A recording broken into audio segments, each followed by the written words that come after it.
Good afternoon, ladies and gentlemen. Thank you for rejoining us for South Carolina Public Service Commission's IRP hearing with Dominion Energy South Carolina.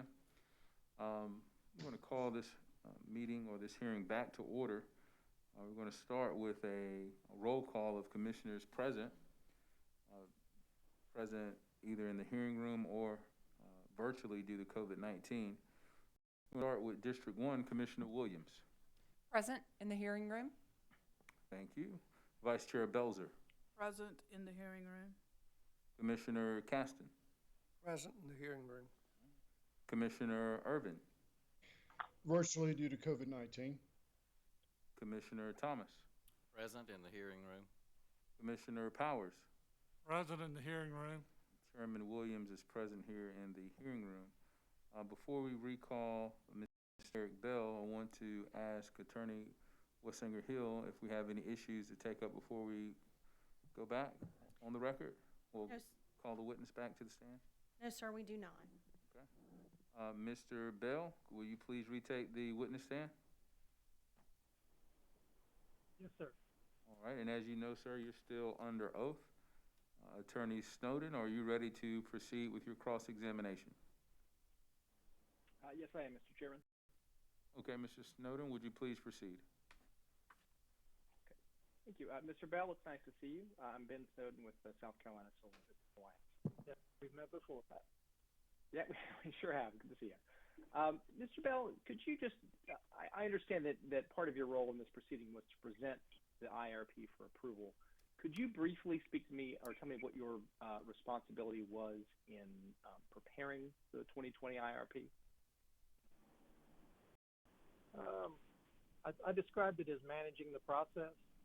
So I was assigned to the department about a year and 4 months ago. Been kind of learning a little bit more about the IRP than I knew before along the way. Have been helping, probably just a little bit in almost all parts of the resource plan. And did you have a similar role in preparation of the IRP? That's correct. Were you involved in the development of previous IRPs for the company? No, I was not. Okay. So you say on pages 3 and 4 of your direct testimony that the current IRP was prepared in conformity with the requirements of Act 62. Is that right? That's correct. And you're familiar with the requirements of Act 62? They pertain to the preparation and approval of an IRP? Yes. Thank you. I'd like to talk for a moment about the resource plans that the company considered in the IRP. So I'd like to direct your attention, if I may, to page 6 of the IRP supplement. I believe that's Exhibit EHB 3 to your rebuttal testimony.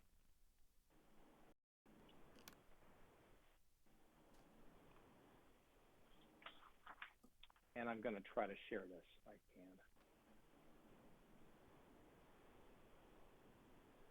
Yeah, let me see what you're sharing to double check here.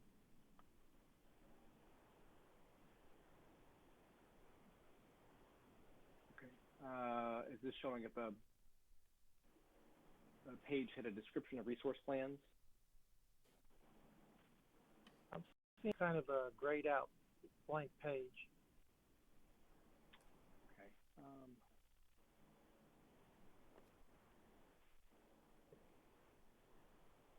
All right. Let me try that again.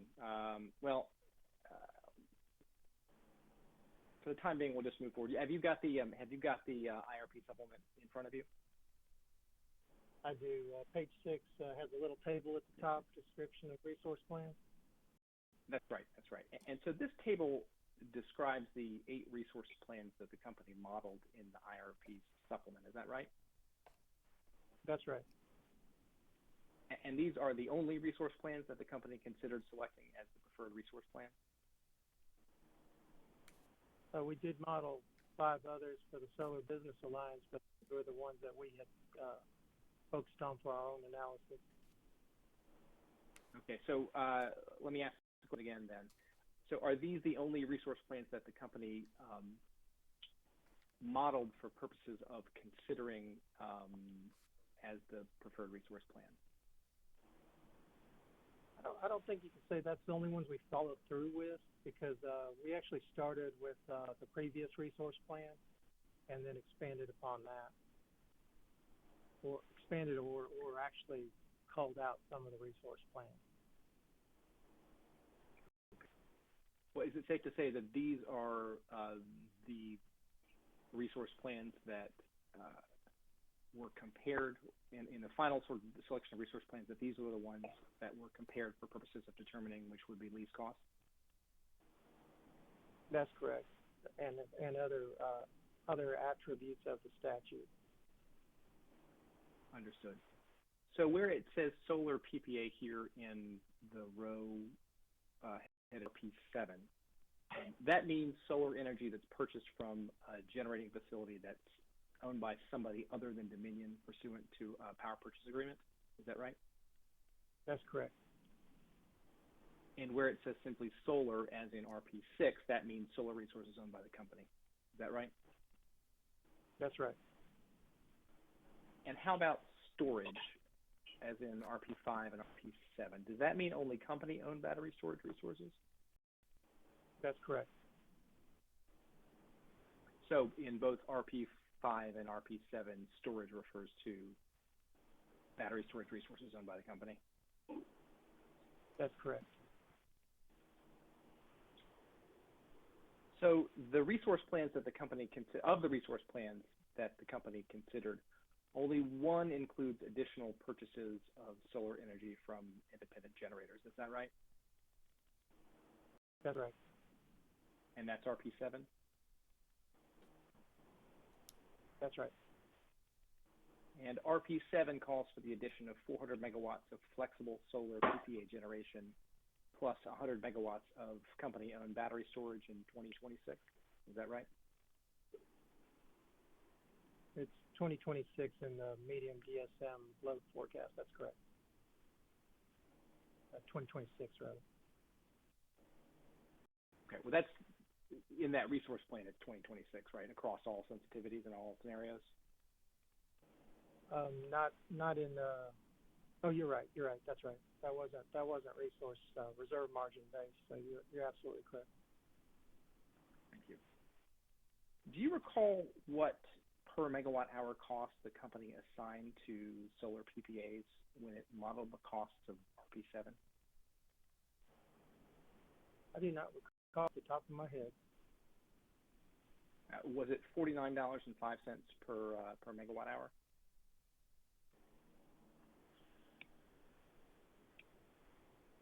I don't know that number exactly. I'll have to look it up. Okay. Do you have Mr. Searcy's direct testimony to hand? Possible.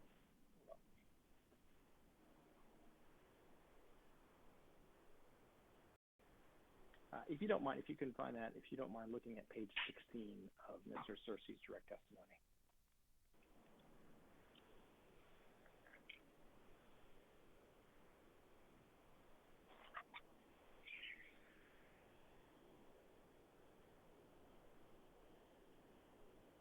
Hold on, I'm getting there.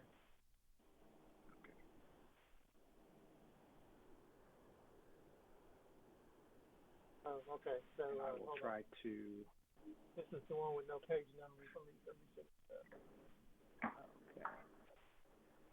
I will try. If you can see now, I believe I'm sharing. Okay.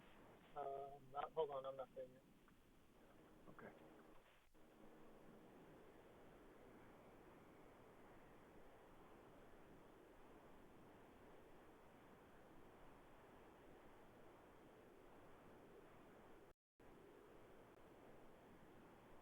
Can you see the screen that I'm sharing now?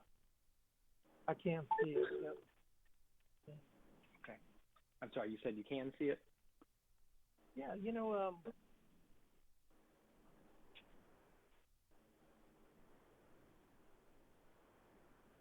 I'm gonna have to That's the direct testimony. Yes, that is Mr. Searcy's direct testimony.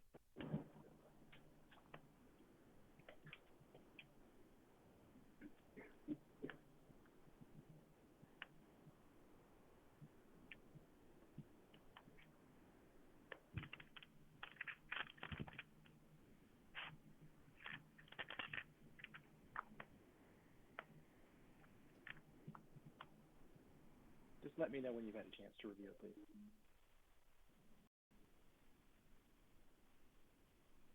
And I can just direct your attention here. I'm going to be referring to lines about starting on line 13, page 16.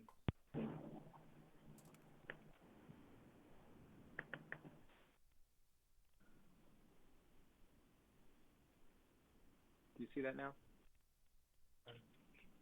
I cannot. The problem, Mr. Snowden, is that I can barely see that on the screen there. I can't find it on mine. Attorney Snowden, Okay. Well, yes, sir. could you help the commissioners out and the parties by referencing the page number?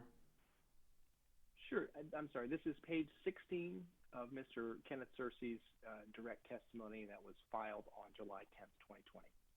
Okay, and also the line number? Starting at line number 13. Okay, thank you, sir. And our producers here in the hearing room request that you zoom in on that document because we cannot see it very well. Okay. You know what? I've got it. Does that help see where you are? I've got a vertical screen, so that may be. Is there a full screen option for you there? I am already in full screen. Already in full screen, okay. Well, just so you know, what we're seeing here is it is ineligible. We cannot read that. Illegible, excuse me. We can't see it or read it. Okay. Well, I can move on and do this a little differently if you all, or Mr. Bell, if you can't see it. Mr. Searcy, I'll represent that Mr. Searcy testifies here that Resource Plan 7 includes 400 megawatts of 20-year solar PPAs coming online in 2026, and that DEC assumed that the cost of these PPAs would be $49.05 per megawatt hour. Do you have any reason to disagree with Mr. Searcy's testimony about the assumed cost of these PPAs?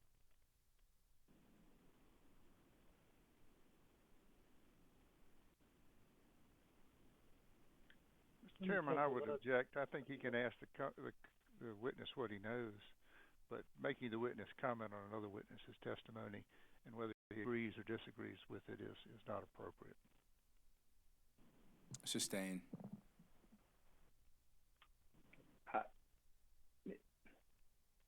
Mr. Bell, when the company included solar PPAs in the IRP, did it give any consideration to how it would actually go about contracting with solar generators?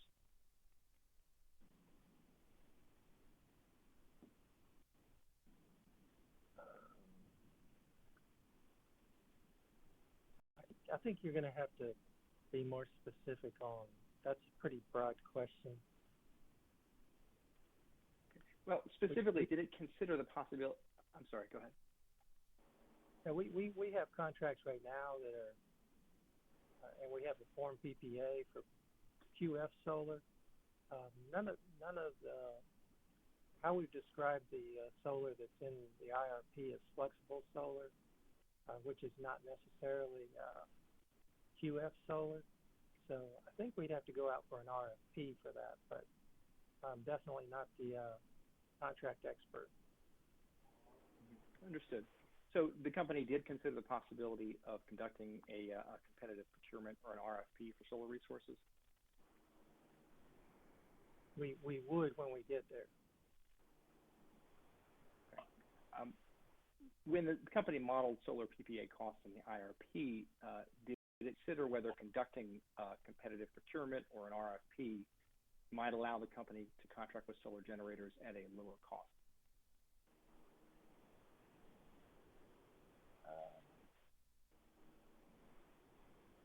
I think these costs are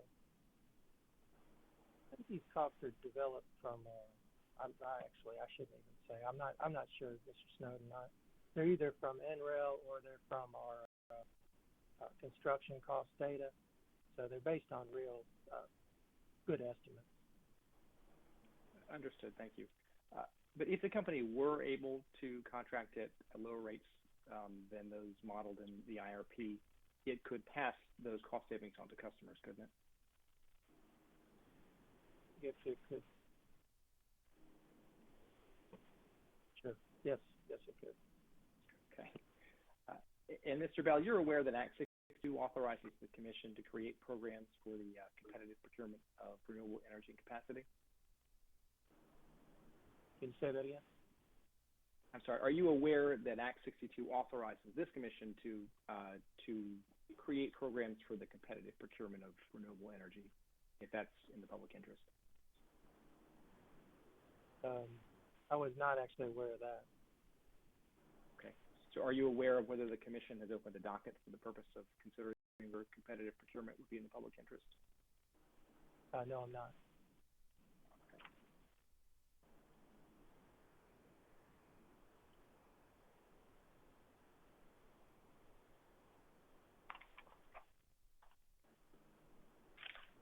Mr. Bell, I'd like you to take a look, if you would, at pages 44 and 45 of Mr. Searcy's direct testimony. Do you have that in front of you?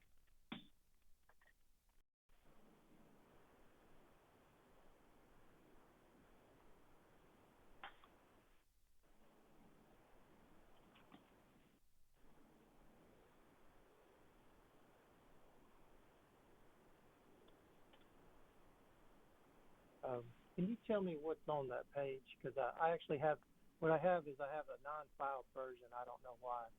Okay. So the first, on line 1 starts with yes. System flexibility can reduce variable renewable resource curtailment. At the bottom, it's got footnotes 78, 79, and 80, if that helps.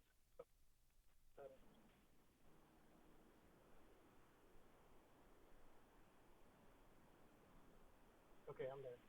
Sorry. Okay, great, thank you. And I am looking down at the bottom of the page, starting on line 20, and I'm going to read, and if you don't mind, just following along with you for a minute, I appreciate it. So it says here that DESC imposes reserve requirements in its production cost model runs that are intended to cover intermittent solar resources. Intermittent operating reserves modeled were 35% of solar nameplate capacity during solar generating hours. Do you see that?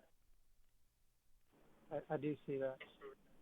Okay, and you see further down where it says the basis provided for the assumption is in the testimony of DESC witness Bell in Docket 2019-2-E. That's right. Do you agree with Mr. Searcy's statement that Dominion imposed a 35% reserve requirement on solar generators in the production cost modeling that it did to support the IRP? Mr. Chairman, I'm going to renew my objection as to pitting witnesses against each other. It's not appropriate to ask one witness to comment on another witness's testimony. Mr. Snowden is welcome to ask Mr. Bell any question he wants along those lines, but it has to be a direct question as to Mr. Bell. Okay. I will rephrase the question. Did the ESC impose a 35% reserve requirement on solar generators in the production cost modeling and did support the IRP? I think that's actually incorrect. I think we have. I think we only did that in our calculation in the avoided cost docket. I think now we're using 35% of the actual solar profile. So 35% of the profile instead of 35% of nameplate capacity? That's right. Is this discussed anywhere in your testimony as far as you know? Not in mine personally, but Okay. And why would the company use 35% of the generation profile instead of 35% of nameplate capacity?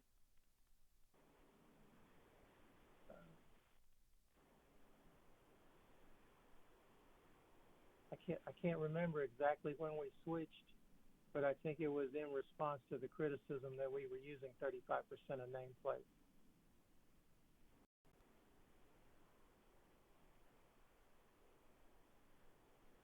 And when you say the criticism, could you be more specific about that, where that criticism came from? In the avoided cost docket. That's right. Okay. And you testified about, in support of that 35% nameplate reserve requirement and avoided costs. Is that right? Mr. Neely did, but I supported his testimony. Okay. And do you recall that the commission found in its order in the avoided cost docket that the 35% nameplate reserve requirement was excessive? I don't recall that. I recall them saying that we were going to sort it out later in an integration study and assign a interim variable integration charge. Okay. So would you agree that the commission did not approve modeling in the avoided cost docket that incorporated a 35% nameplate capacity reserve requirement?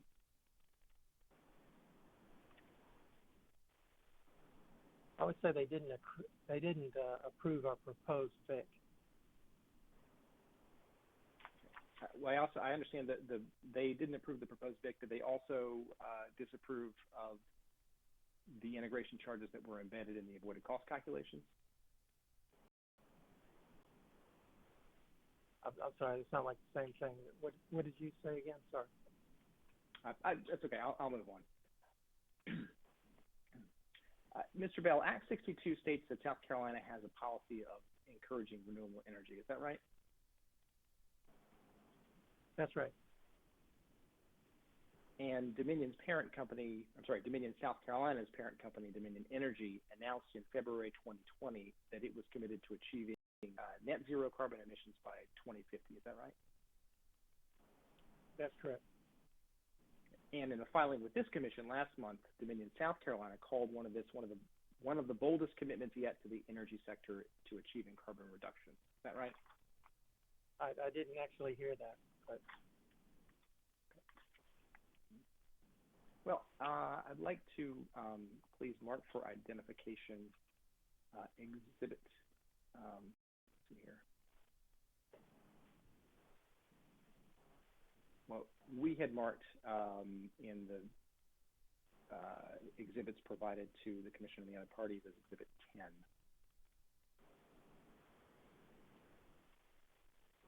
This is a September 28th, 2020 letter to the Public Service Commission.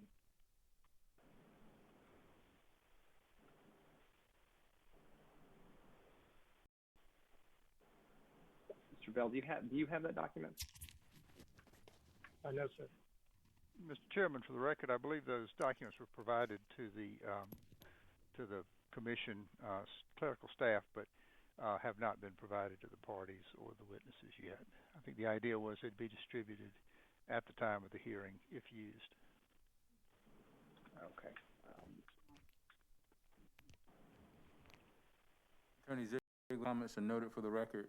I want to ask the clerk here, court reporter here, do we have those? We do. Would he like for me to show those via the document camera right now?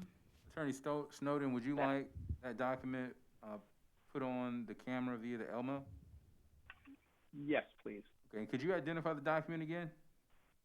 Okay. This is a September 28th, 2020 letter on Parker Poe letterhead. Address is void at the Public Service Commission.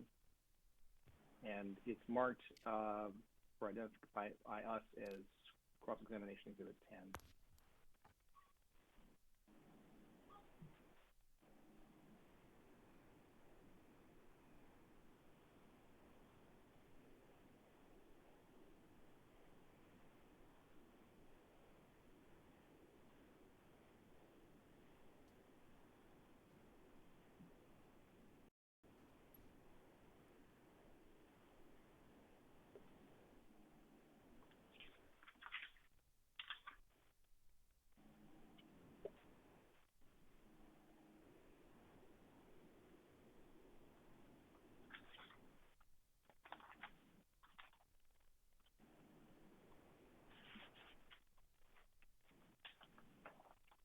sorry. Is that okay?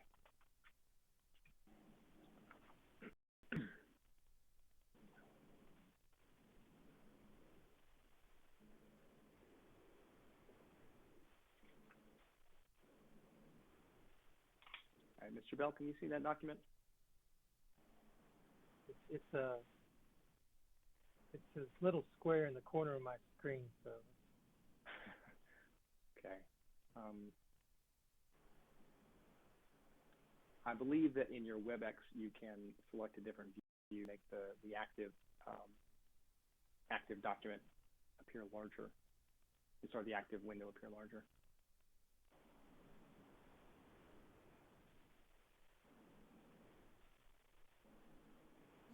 Mr. Chairman, a copy of that document is supposed to be sent by council, wanting to use it to all parties. Since they did give a copy to the court reporter in the PDF, I have sent a copy to all the parties as well as all commissioners electronically of exhibit number 10. Thank you, Attorney Wessinger Hill. I've done that. Let's note it for the record.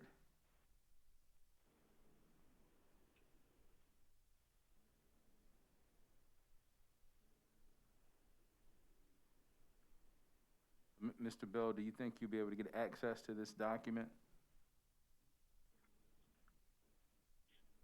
Commissioner Williams, I've looked on my email and I'm still checking it. So.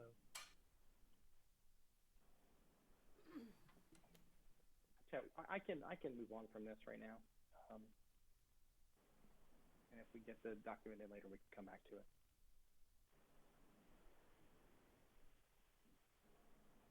Thank you for your patience, Mr. Chairman.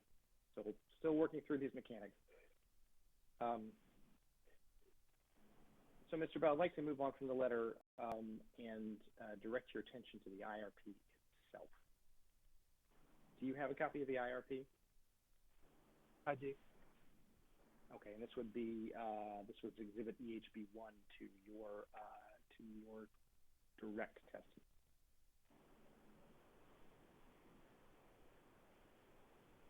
And if you don't mind looking at page 29, I would appreciate it.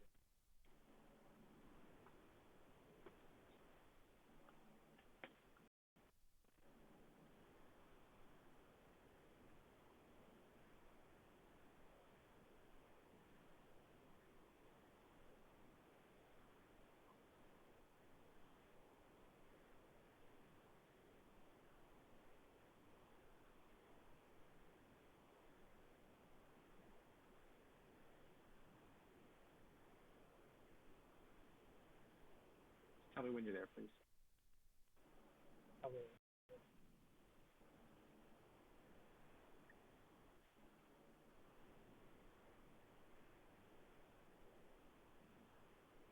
Okay.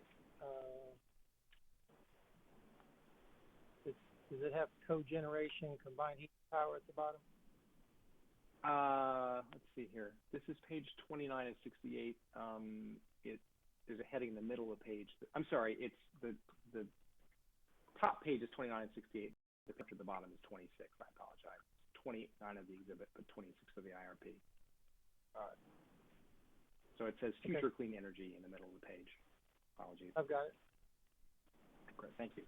So do you see under CO2 and methane goals where it says that Dominion Energy expects to cut the electric generating fleet's carbon dioxide emissions 55% by 2030 relative to 2005 emissions? Yes, I do. Okay, and it says that Dominion Energy has further committed to achieve net zero CO2 and methane emissions from its electric generation and natural gas infrastructure operations by 2050. Do you see that? Yes, I do. And do you understand this to represent Dominion Energy's net zero carbon commitment? I do. And do you also see where it says Dominion South Carolina says that it plans to participate in these efforts to meet these commitments? I do. So how is the company's net zero carbon commitment reflected in the IRP? We don't currently have a direct path planned out for the achieving the net zero plan by 2050. But we're fairly confident that in the time between now and 2050, we will be able to execute a plan. So there is no plan in the current IRP for executing on that net zero carbon commitment. There's a plan that makes large gains toward that goal, but it doesn't necessarily achieve net zero. The plan actually doesn't. It actually doesn't go to 2050 either. Understood. So to be clear, none of the candidate resource plans that were modeled in the IRP included additional solar or energy storage before 2026, do they? That's correct. Okay. And there is not a resource plan that considers retirement of coal units before 2028, is there?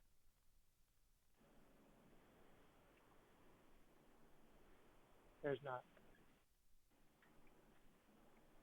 SBA, or the Solar Business Alliance, asked Dominion to model resource plans that call for additional solar and storage before 2021, didn't they?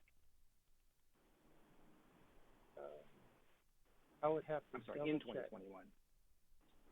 Check. Well, let's take a look, if we can, at the IRP. It's page A2 marked at the bottom, but it's page 64 of the exhibit.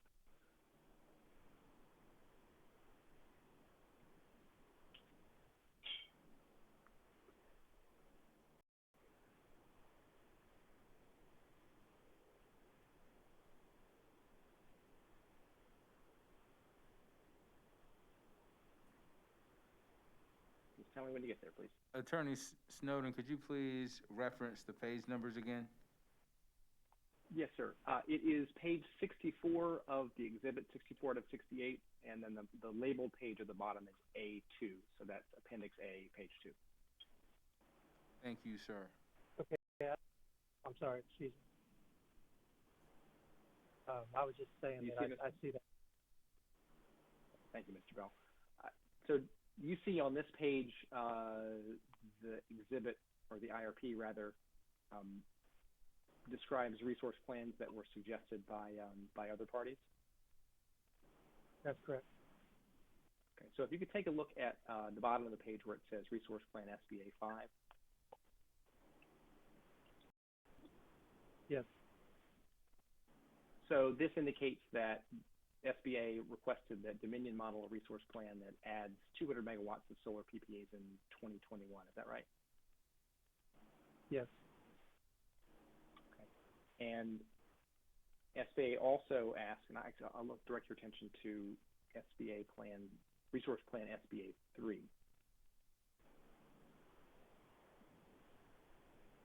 So in resource plan SBA 3, SBA requested that that Dominion model coal retirements in years prior to 2028. Is that right?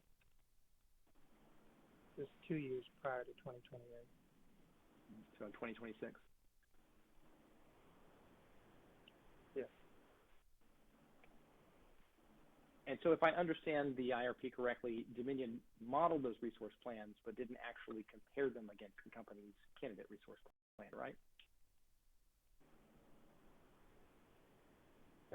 That is correct. And why didn't the company do that?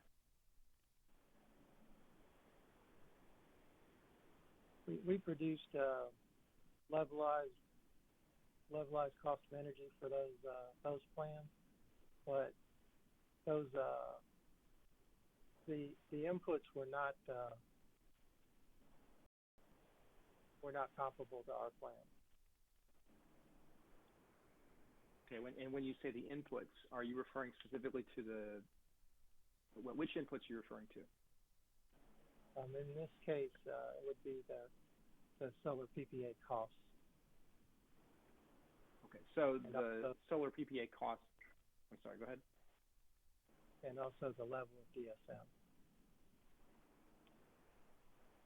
Okay, so, well, looking at SBA 5, that plan just uses the base level of DSM, is that right? That's right. So what I think I'm hearing you say is that the company did not compare the plan SBA 5 to the company's resource plans because it used a different assumption about PPA pricing. Is that right? That's right. We didn't compare them directly with ours in the document, but they can still be compared.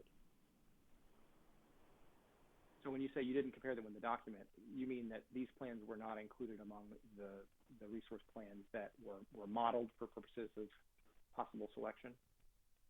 They were not presented in the same table or the same chart. Were they modeled for purposes of possible selection as the preferred resource plan?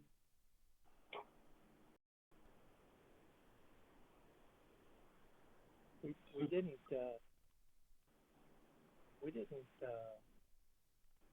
we would have considered them had they been comparable in input data. So looking specifically at Plan SBA 5, you're saying that it's not comparable because SBA had a different assumption about PPA pricing than the company? That's right. And do you know if the company communicated what its assumption about PPA pricing was to SBA? I believe we did in a letter. Wouldn't it have been, I'm sorry, go ahead. If we did, it would have been in a letter. In a letter prior to when SBA provided these resource plans to the company? No, immediately after. Okay. So you would have told SBA after the fact that that their assumptions about PPA price match up with the commission's, I'm sorry, with the company's assumptions. I can say that we did provide a letter to SBA requesting some changes in their scenarios that would allow those scenarios to be comparable to ours. So it would have been possible to, it would have been possible to model these plans to model this plan at least, speaking of SBA 5. It would have been possible to model this plan with the same pricing assumptions that the Dominion used for its other resource plans, wouldn't it? That's correct. And if that modeling had been done, we would know how this resource plan would stack up with earlier renewables, would stack up against the resource plan that was selected by the company. That's correct. And if this resource plan had compared favorably to, say, RP2 or other resource plans, wouldn't that help Dominion move closer to achieving its carbon reduction commitment? If it was the least cost plan. Mm-hmm.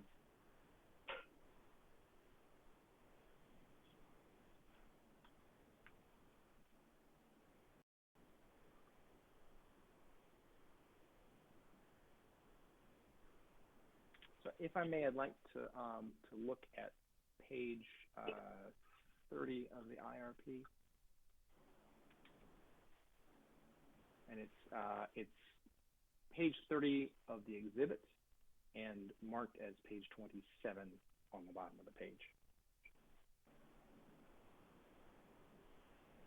And it's at the top heading that says C, little c, period, renewables. I've got it. Okay, good, thank you. So, Mr. Bell, what does this table represent?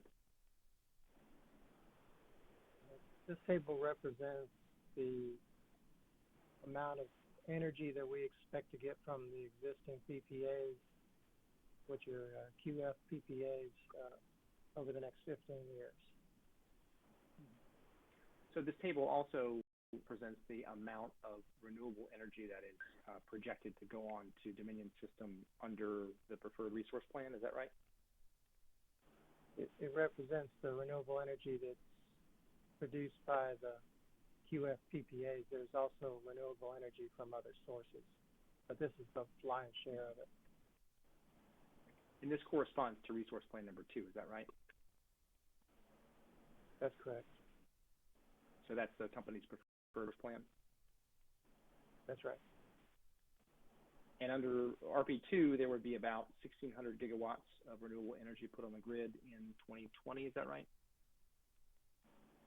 So that was the projection at the time.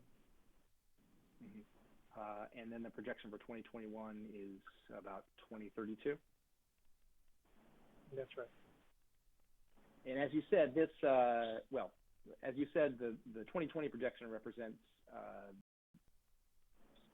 energy generated by existing solar QFs and other renewable resources already on the system? Just the QFs. And so this increase between 2020 and 2021 represents solar capacity under currently executed PPAs. Is that right? It represents the energy produced by those facilities. But those facilities are already under contract with Dominion. Is that right? That's right. And so after 2021, there's no further increase in the amount of renewables going on the grid. Is that right? It moves around, but I believe the number of PPAs is the same. There's not a significant increase, That's right. You say it moves around. It moves around on the order of about 8 gigawatts or so out of, or 10 gigawatts out of 2,000. I'm sorry, gigawatt hours out of 2,000. That's right. Okay. And these projections would be true of the RP2 resource plan as it was modeled in the supplement as well, right? That's right. So I'd like to look back at the IRP supplement if we can. And I'm going to page 17 of that supplement. So this is the IRP supplement. It's Exhibit EHB3 to Mr. Bell's rebuttal testimony.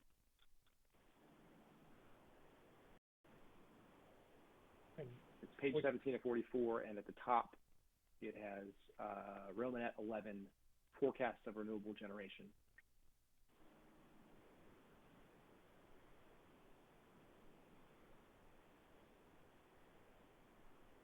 I have it.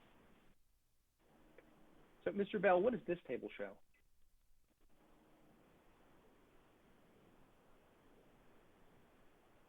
This shows all the renewable energy from all sources. So corresponding to each of the proposed resource plans? That's correct. So in this table, RP2 shows 19,912 gigawatt hours of renewable generation from 2021 to 2029. Is that right? That's right. And then it bumps up to 20,338 in 2030 to 2039. That's right. And then it stays the same in 2040 to 2049. Yes. Is that right? So essentially, that's Yes. about a 2% increase in renewable generation over the next 30 years. I'll take your word for it. Okay. Well, that's the lowest of any of the resource plans modeled by the company, isn't it? Yes. So, Mr. Bell, how does the selection of this resource plan contribute to the company's net zero carbon emissions goal?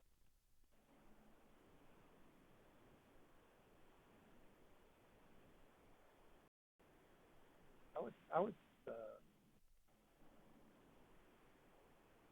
say that plan is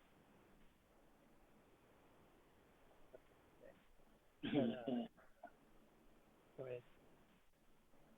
I would say the resource plan 8 is a better start toward that goal, but either plan can be the start toward a goal of 2050 net zero emission. So RP2 doesn't take any deliberate steps to achieve that net zero carbon emissions goal, though, does it? Not in the first 15 years. And Every And- plan actually retirement of the two largest coal plants by the time you get to 2050. So they all get almost all the way there. Or a large, that's probably an exaggeration, probably a large part of the way there. Okay, by retirement of those large coal plants. That's right. Okay, but that's true across all of the resource plans. Is that right? Yes, it is.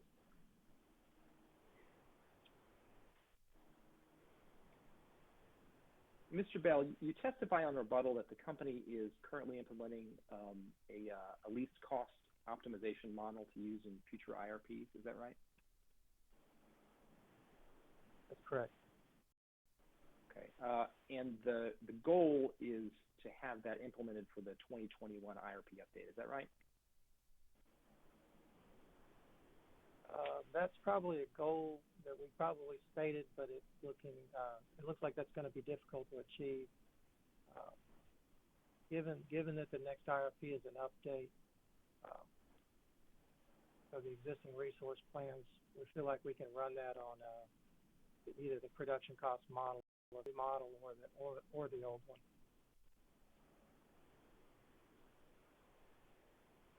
I'm sorry, I didn't. Could you repeat that last thing you said? The next IRP is an update. So an update is an update of the existing IRP. And if we are limited to this, we run that update on a production cost model, which can be done with either ProSync or Plexus. Okay, so you would not necessarily be implementing a least cost optimization model in the 2021 update? We would like to. So far we are not successful. We're making progress, but we don't believe it's in place to do that yet. But we still have a little bit of time. So in your testimony, you say that depending on how the implementation process progresses during the fall of 2020, a decision will be made about relying on that model for the 2021 update. Is that right? That's very accurate. Okay, and when you say that model, you're talking about the least cost optimization model? Yeah, we just call it a resource optimization model. Okay. And is that essentially the same thing as a capacity expansion model? That used to be the old school term for it. So has the company yet made a decision about whether it's going to rely on a resource optimization model for the 2021 update? We haven't made a decision yet. Okay. Do you still expect to make a decision about that this fall?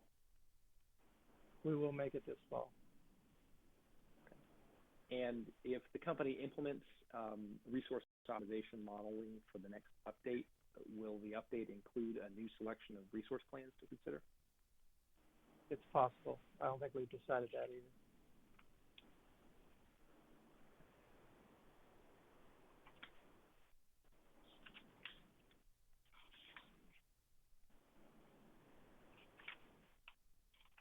So, Mr. Bell, Ms. Thompson, I believe, asked you earlier whether you thought that the company would miss any opportunity or customer savings by not implementing a resource optimization model for a few more years. Do you remember that? Yes, I do. And I believe you said that you thought that it was extremely unlikely that Dominion would miss any opportunities in the near term because optimization software would probably identify opportunities only near the end of the 15-year planning horizon. Did I paraphrase your testimony correctly there? I think so. It's actually breaking up a little, but I think that is right.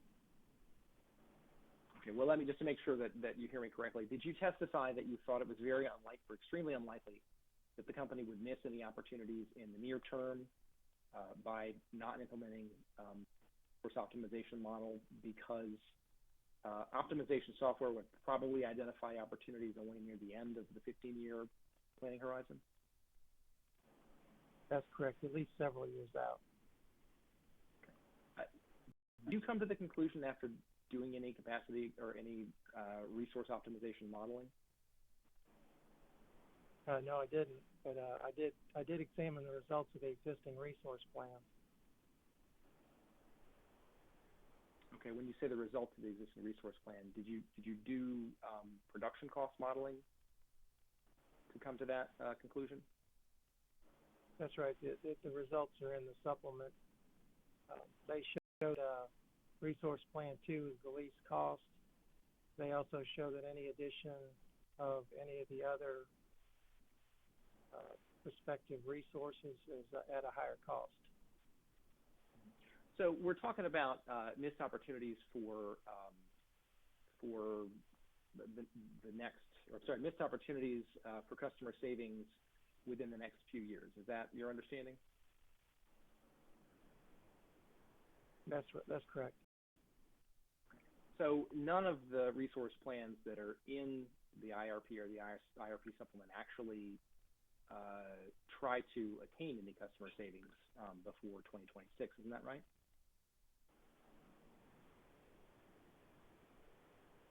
If there were any savings, which I think we can show there's not, we would not realize any of those savings with those plans. But these plans model any opportunities for customer savings in the years before 2025. Is that right? That's correct. So how would you know, based on these resource plans, whether there were any missed opportunities before 2026 for customer savings? The way you know is because when you introduce the resource at a time, especially if it's a de-escalating cost, and it still results in a higher plan, it's not going to be less expensive to move that resource sooner in the plan. You're introducing so a what higher. Do you mean when you? I'm sorry. Go ahead. If you introduce a higher cost earlier in the plan, it's going to result in a higher cost. Okay, so you're assuming that there are de-escalating costs for all resources? Just on the renewables. Okay, and you're assuming that the cost of solar are de-escalating over time, is that right? That's correct. And battery storage as well? Yes. Do you think that's a reasonable assumption given the step down in the investment tax credit?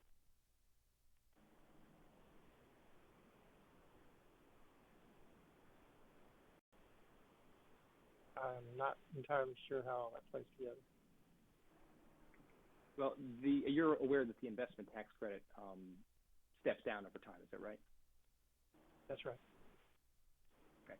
So when that investment tax credit for renewables is no longer available, it will increase the effective costs of solar and battery storage, won't it?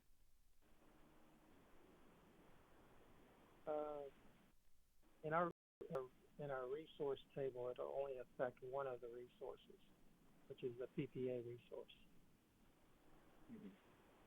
But your resource table, again, only considers solar PPAs starting in 2026, right? That's correct.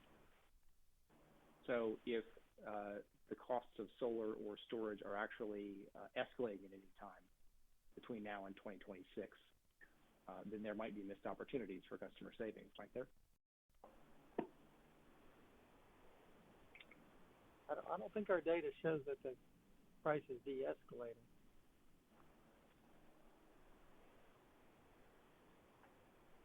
Okay, thank you.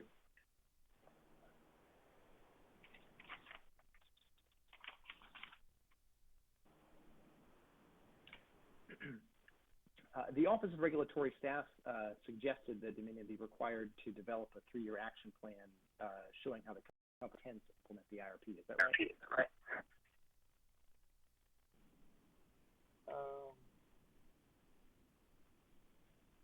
Yes. Okay. And that's discussed on around page 28 of your rebuttal testimony?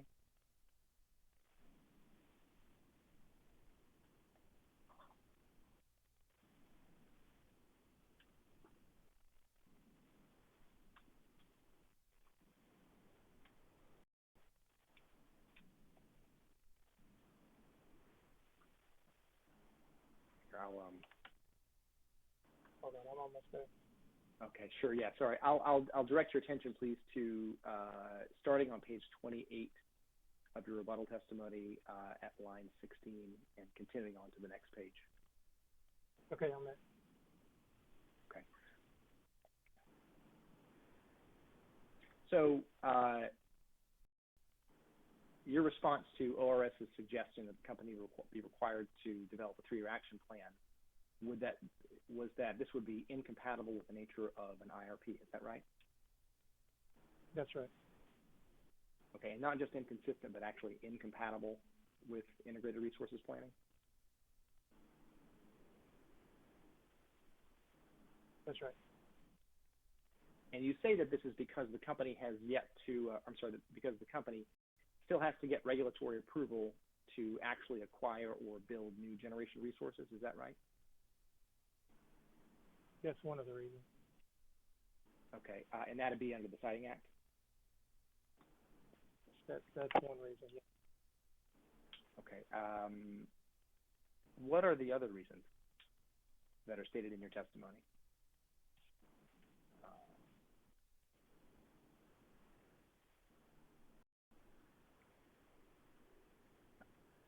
We feel like that because this IRP doesn't require us to introduce new resources or get them cited or have an RFP, and there will be an order directing the next steps, we don't think a 3-year action plan is necessary. So are you saying that this is just a function of what's in this IRP that makes it unreasonable to have a 3-year action plan? It's not necessary. Not.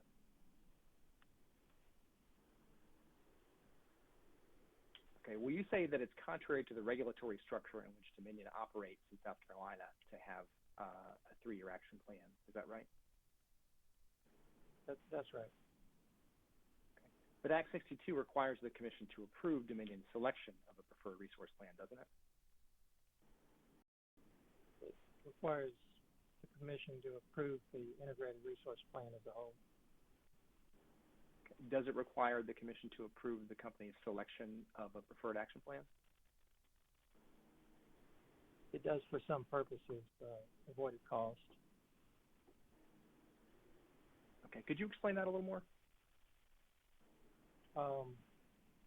The preferred plan will be used for calculating the avoided cost. Okay, is it used in any other context? The resource plan?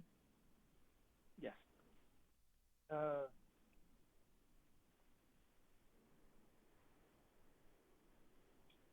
think our resource plan is just a planning document.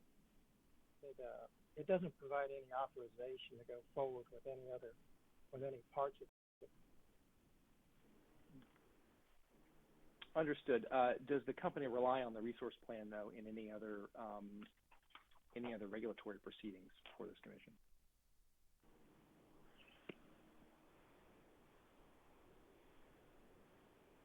Possibly the DSM docket. Okay. And as you said earlier, the company relies on the preferred resource plan in calculating avoided cost rate. Is that right? That's right. Okay.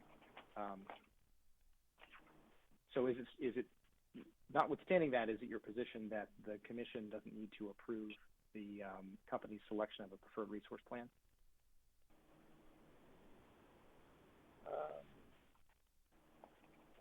I'll go back to I am not a lawyer, but I think it says that, I think the statute says they have to approve the integrated resource plan document. Understood. If the company was seeking approval for, I'm sorry, go ahead. I was just going to say, and it does name a preferred plan.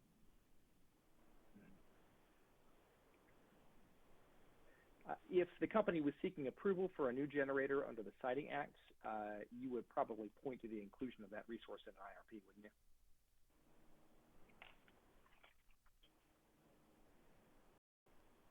It would probably it would need to be in the IRP by that time.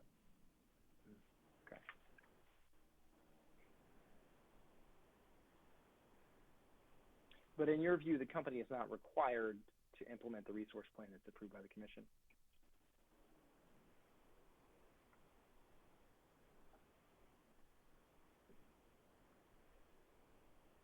It's a plan for anything that needs to be implemented, but it doesn't give you authorization to implement. Understood.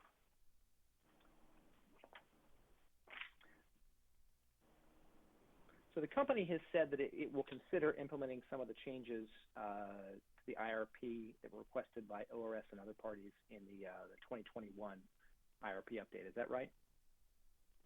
That's right. Okay. And you testified before that the company is currently working on that update? 2021 IRP update hasn't been started yet. Yeah.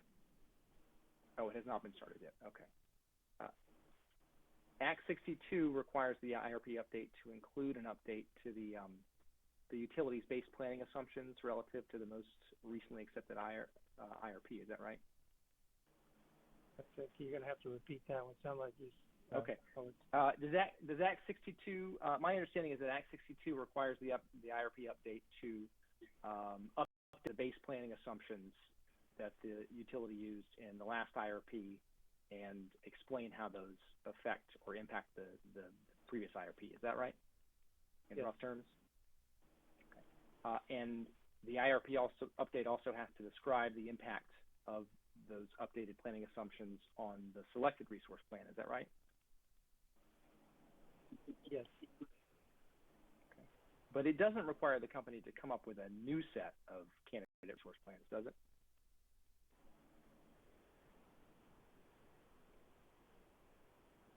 Don't remember seeing that in the statute.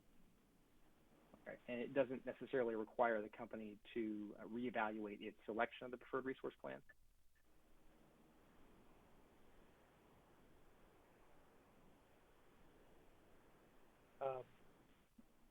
I'm sorry, I got distracted here. That's okay. Okay. The Act 62 doesn't require the company to revisit its selection of the preferred resource plan in the IRP update, does it? I don't think it's explicitly required. Okay.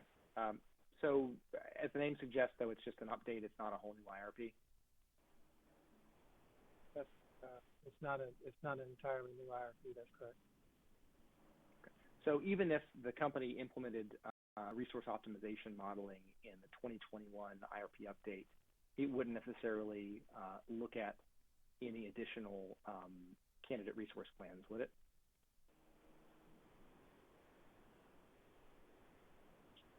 If we had a resource optimization program, Mm-hmm.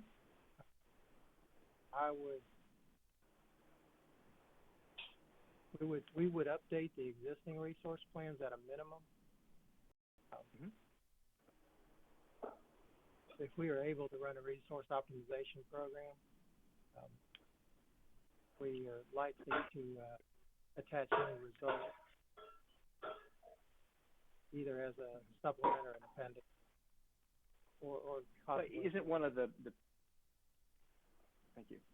Isn't one of the primary advantages of resource optimization software the ability to look at a broad range of potential resource plans?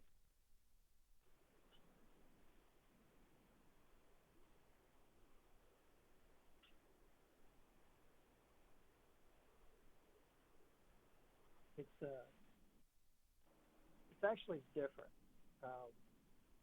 So you can put in a broader range of resources, or doesn't have to be broader, but you could have a broader range of resources. And what it'll do is the theory is that it will optimize which resources are the best for each scenario. Okay, so the resource optimization software will come up with the sort of the optimal resource plans? It's supposed to. Okay. So if the company declined to look at additional resource plans in the update, that would sort of defeat the purpose of using resource optimization software, wouldn't it?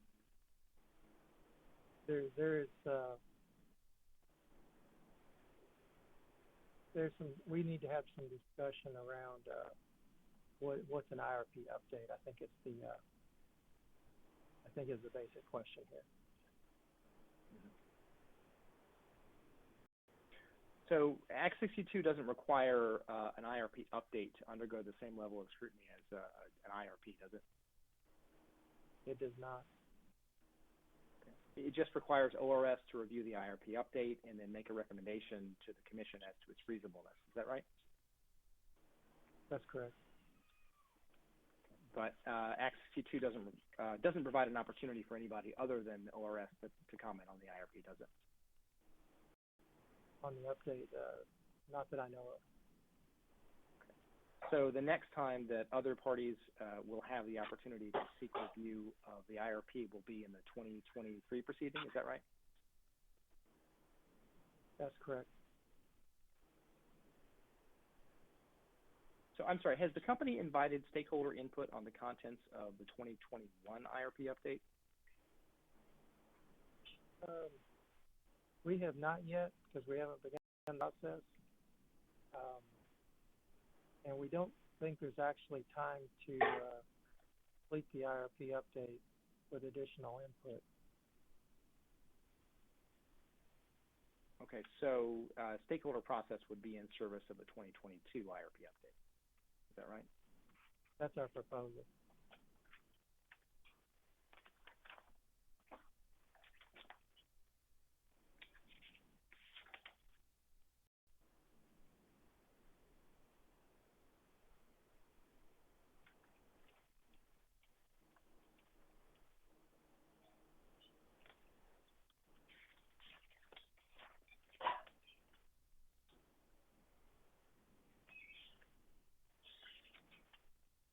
Thank you, Mr. Bell. Those are all the questions that I have.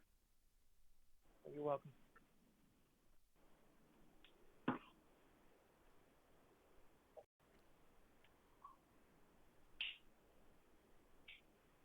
Johnson Development Associates. Cross-examination for Mr. Bell.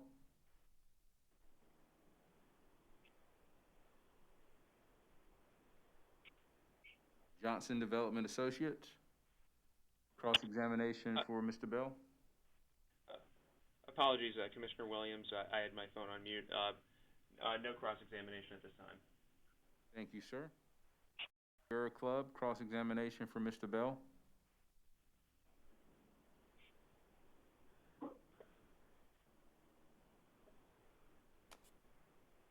Sierra Club, cross-examination for Mr. Bell.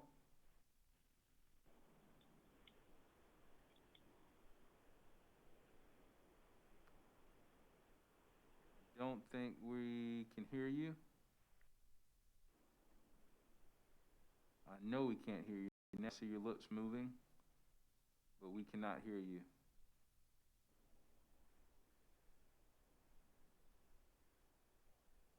Ma'am, could you please unmute your phone?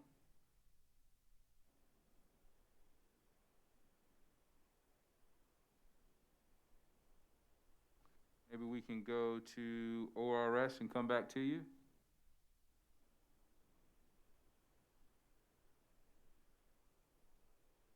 Office of Regulatory Staff, cross-examination for Mr. Bell. ORS has no questions. Thank you, Mr. Chairman. Okay. So we want to see whether or not we can get the Sierra Club up and running.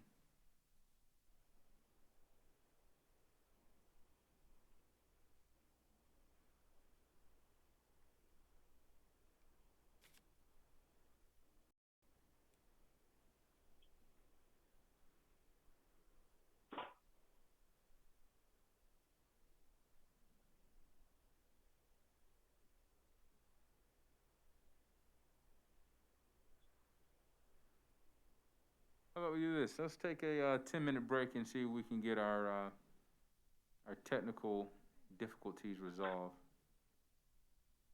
We'll be back in 10 minutes.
All right, ladies and gentlemen, we're back with our cross-examination of Mr. Bell, and the Sierra Club is up. Counsel? Yes, thank you. And again, yes, this is Dorothy Daffy. And again, I apologize for my technical issues. Eventually, I will get this correct the first time. No worries. Take your time. Mr. Bell, good afternoon. Hey, good afternoon. On page 20 of your direct, specifically lines 10 through 11, you state that these three resources, which is referring to RP 3, 4, and 8, fairly evaluate the cost and sensitivities related to unit retirements and early retirements as the statute requires. Is that correct? That's correct. And isn't it true that whatever evaluations you conducted regarding RP 3, 4, and 8 is not the same as a retirement analysis or an economic analysis? It's not what we would call a full retirement study. We know a retirement study would have additional costs on it. Okay. And so a traditional retirement analysis, like you just referred to, it would reflect all the costs and benefits associated with near and midterm retirement dates, such as capital expenditures, anticipated environmental expenditures. Is that correct? That's correct. And would it also consider all available resources as potential replacements for those retired units? Yes. And would it also evaluate the retired units under, say, reasonable alternative commodity price forecasts?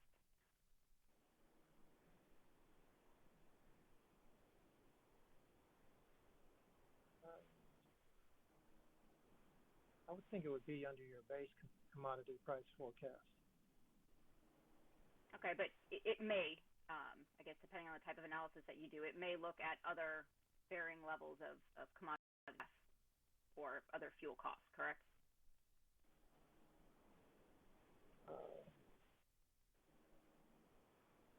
There would be certain sensitivities built into a retirement analysis?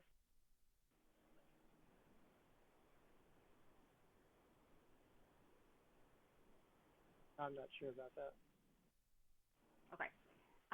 But it is safe to say at this point that Dominion has not yet conducted this type of in-depth retirement analysis. Is that correct? No. Okay. Yeah, I'm not sure about that. And so if I could refer you to your rebuttal testimony on page 21,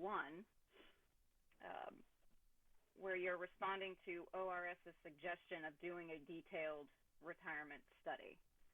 And on lines 16 to 17, you state that DSSC plans to conduct detailed retirement studies for potential retirement candidates in the coming years. Is that correct? Yes. Okay. And both this rebuttal testimony and your opening statement refer to this phrase, in the coming years. When exactly is that? What year are you planning on conducting this retirement study? We don't know when it'll be complete, but I don't think that's been decided yet. Okay, so there's no current plan to start one, say, in 2020 or 2022? I think it could be started in 21 or 22. Okay. And also in your opening statement, and again, it's in your rebuttal on page 21, lines 18 through 20, you mentioned that retirement studies are expensive, they're time-consuming and resource-intensive, and cannot be done all at once. Is that accurate? That's accurate. Does the cost and time to conduct this detailed retirement analysis somehow outweigh the benefits of knowing whether coal plants, for example, are uneconomic and losing money? I think that the phrase was meant to convey that you should apply your resources in sequence and pursue the most likely candidates first. Okay, so when you say in sequence, what do you mean by that phrase? You can't remove all the retirement candidates at once, and so our logic is that we should study the most likely, the most, I don't want to say successful, but the most likely candidate to be retired. But wouldn't it be true that you don't know what the most likely candidate is until you've done a full economic analysis of those plants? It is true in detail, but I think we have a pretty good idea. Okay, would it surprise you to hear that Dominion Energy in Virginia did a retirement analysis on 16 different units in the same analysis for its 2020 IRP? That would surprise me. If I could then refer you to page 22 of your rebuttal testimony, lines 10 through 12, state that without a significant change in regulation and or the need to spend significant capital, customers benefit from from continuing to operate Watery and Williams, which they are paying for and will continue to pay for after retirement. So this statement sounds like you're saying that a change in regulation that requires a significant capital expenditure is the only factor that goes into a retirement analysis. Is that what that statement is saying? It shouldn't say that. It's not meant to say that, I should say. So then you would agree that there are other factors that play into a retirement analysis that we just recently spoke about? Yes. Okay. And flipping to page 23 of your rebuttal testimony, lines 7 through 9, you state that the current analysis shows that maintaining Williams and Watery is least cost and will remain so until other resources become more effective. Is that correct? That's correct. Okay. But since, as you've already stated, the company has not yet done that detailed retirement analysis, you don't know as of today if it would be more economical for your ratepayers over the next, say, 10 years to retire those coal plants and replace them with something else. Isn't that true? It's not true because we have multiple resource plans that show that retiring, even without all additional costs loaded in that might be identified in the retirement study, that it actually leads to a higher cost. Correct, but we also just discussed that there were other factors that go into that detailed retirement analysis that were not addressed in this IRP. So there are additional costs and items to consider that have not yet been done so, correct? Right, but they're costs, so they're going to make it more expensive. Well, you don't know that if you haven't done the analysis, correct? With additional costs, we know without even loading in those additional costs that it's those resource plans are more expensive. But what I'm asking you is you have this big unknown because you haven't done the retirement analysis as to how the economics are going to play out in comparison to other alternatives since you haven't done it yet. But they're not unknown in the fact that they know there are additional costs. So they can't make a cost-based study less expensive. Okay, well, we'll go ahead and move on since I think we're going to have to agree to disagree on that. So back on page 22 of your rebuttal testimony, line 13, you state that the last year that coal plants can operate without addressing the ELG rule is 2028. Is that correct? Yes. Okay. And so are you aware that the deadline to actually comply with the ELG rule and actually have the retrofits done to the coal plants is December 31st of 2025? Can you restate the beginning of that? So I was asking if you're aware that the deadline to come into compliance with the ELG rule, if you're going to actually make the retrofits and upgrades to the coal plants, is December 31st, 2025. I do not know that, but that doesn't mean it's wrong. I'm sorry. Okay, so you're not aware of the 2025 deadline? No, I think I should be aware of it. I just don't recall it. Okay, thank you. So if the Williams and Watery plants have to come into compliance with the ELG rule by December 31st of 2025, when will the company have to make a decision to retrofit those plants in order to comply by that deadline? I actually don't know that information. I know people are looking at that. That we could provide that answer. Okay, and so will the company plan to conduct this more detailed retirement analysis prior to making the decision of whether or not to retrofit and upgrade Williams and Wateree? Yes. And if I could then turn your attention to your rebuttal testimony, page 33, where you state on lines 5 to 7 that RP2 is a preferred plan because from the customer affordability and lease cost standpoint, it is a plan that is most beneficial to customers under current conditions. Is that correct? I think I actually lost it. Which document were you looking at?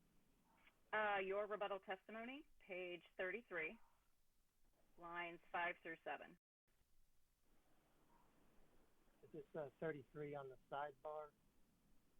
I don't have a sidebar in my version of your rebuttal. It's marked page 33 of 35. Okay. Okay, I'm over. So are you there?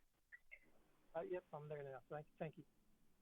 Okay, so lines 5 through 7, you state that RP2 is a preferred plan because from a customer affordability and lease cost standpoint, it is the plan that is most beneficial to customers under current conditions. Is that correct? That's right. Okay.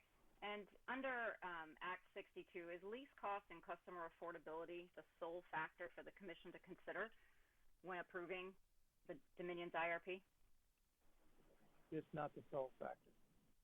Okay. Is lease cost and affordability somehow given a higher ranking under the statute?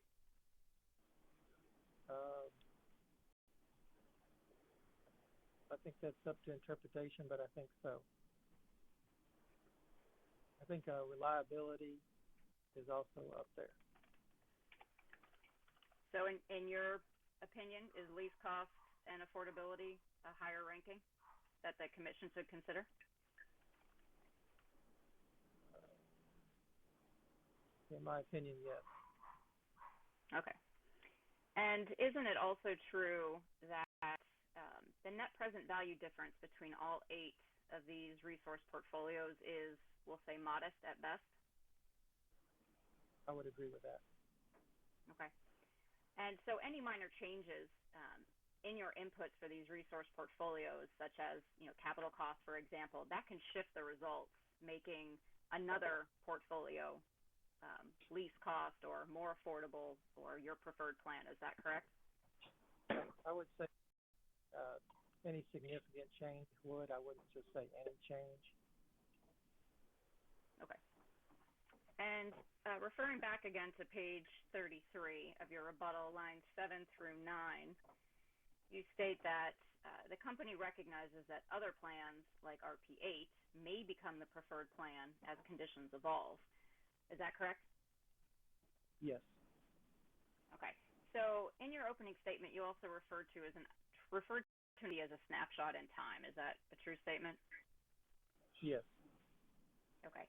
So if Dominion were to conduct a retirement analysis, let's hypothetically say prior to your 2021 IRP update, it could show that evolution of conditions that would then make a coal retirement the preferred path forward? I think that there's also a consideration that both the creation of an IRP and a retirement study play out over time, and you're taking a snapshot along the way. I think it would have to be later than 2021 before you knew that answer. What I'm getting at, though, is a retirement analysis is going to show what the economics are surrounding, say, your coal plants, for example. So, pursuant to your testimony where you stated that conditions can evolve, conditions may already have evolved since you took your snapshot for purposes of this IRP and the IRP supplement. So that could happen again once you've done that retirement analysis moving forward. I think the snapshot can always change, but the difference between the retirement analysis and the IRP is retirement analysis doesn't have to remain static. You can update it until you either get approval or some other driving force to do the retirement. Okay. And I guess shifting gears for my last couple of questions, if I could refer you to Exhibit 2 to your direct testimony, which is a CRA report. Might have to give me a minute on that one. No problem. And when you get there, it's page 92 of the CRA report.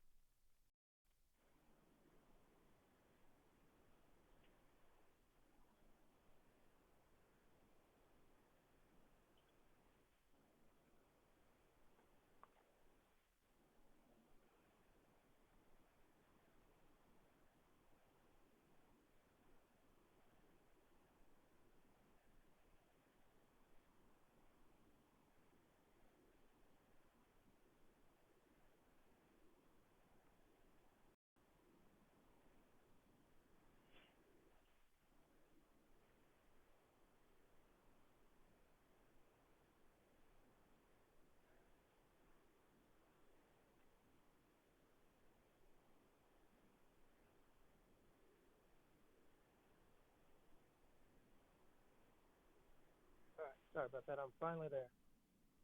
Okay, no problem. So are you at page 92 of the CRA report? Yes, I am. Okay, if you go down to the fourth line, I realize that the numbers aren't, or the lines aren't numbered, but it's a sentence that starts with importantly. I'm there. Okay, so the report states, importantly, Plan 8 does not include the $900 million in capital expenditures required to retrofit existing coal units with environmental upgrades. Is that correct? That's what it says. Okay. Do you know where CRA got the $900 million figure from?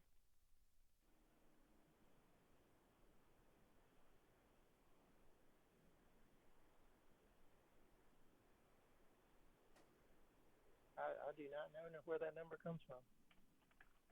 Okay, but you would agree that CRA got all of its information from Dominion, either through request for information or through interviews with yourself and others?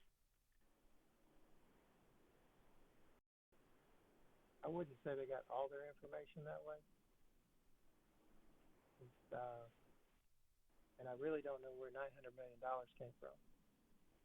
Okay, well, if I could refer you to page 14 of the CRA report real quick.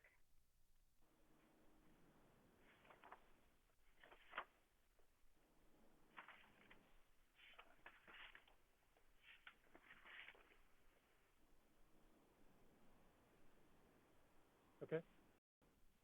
So in section 4.1, would you agree that it stated that CRA conducted a series of interviews with DESC experts, which would include yourself, Therese Griffin, Joseph Lynch, Joseph Strickland, Cheryl Shelton, and James Neely? Yes. Okay. So what I'm curious about is in the documents that the parties have reviewed for purposes of this case and the IRP, it appears that the capital expenditures for ELG compliance for Williams and Wateree is totaling closer to $228 million. So my question to you is, where's the other $680 million coming from, and has that been accounted for in the IRP? I'm going to object as to form. The witnesses testified that he knows of no basis for the $900 million. Ms. Jaffe is assuming that it's there and it's something he needs to identify. Response? Mr. Chairman, I'm trying to figure out from Mr. Bell, since CRA report says that it received its information from the company either through data requests and or through specific interviews with individuals such as Mr. Bell, that this $900 million had to have come from somebody at the company. So I'm just trying to figure out where that number came from and why it's different than the $228 million that Dominion has stated it's going to cost to upgrade the coal plants. Overruled. Please Mr. proceed. Excuse me, sir? The objection is overruled. Please proceed. Okay. Will do. I don't know the basis of $900 million. At $228 million is more in line with what I expect in ELG costs. Okay, thank you. No further questions.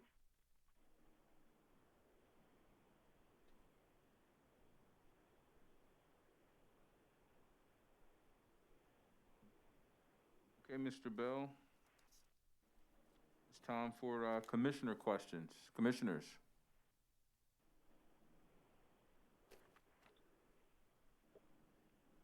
Chairman,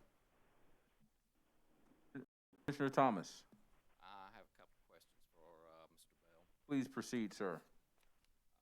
So are you fairly comfortable with the near-term results of the IRP model, say out to the next 3 to 5 years? Yes, I am. Yes, sir. But you stated that you do not think it's appropriate to have an action plan as part of the IRP, is that correct? Mr. Chairman, I'm not able to hear the questions for some reason. I'll repeat that. I said, do you think it is not, you've stated that it's not appropriate to have an IRP action plan as part of the IRP, is that correct? That's correct. And so do you do 3 to 5 year plans for other purposes at the company?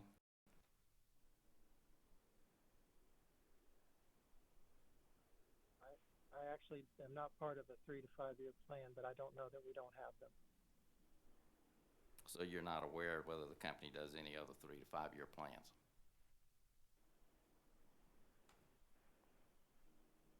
No, I'm not.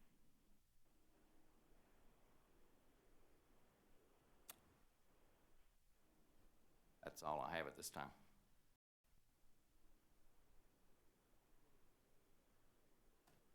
Any other commissioner questions? Mr. Chairman. Vice Chair Belzer. Thank you, Mr. Chairman. Good afternoon, Mr. Bell. Hey, good afternoon. Thank you for your testimony today. I also had a question about the Office of Regulatory Staff's suggestion about a short-term action plan. And I had a note that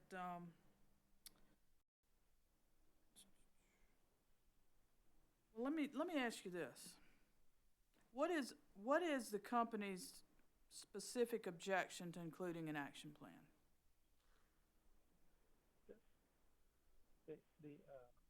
Commissioner Belzer, the action plan isn't required by the statute, and it implies that the integrated resource plan is the driving document behind actually executing the plans that are proposed, and it's really comparison.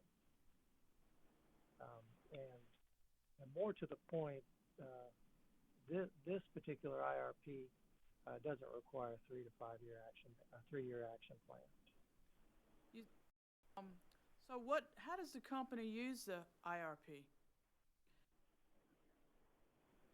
The company uses the IRP to examine with the current snapshot the costs involved with different resources and the requirements to provide economical power with the required levels of reliability.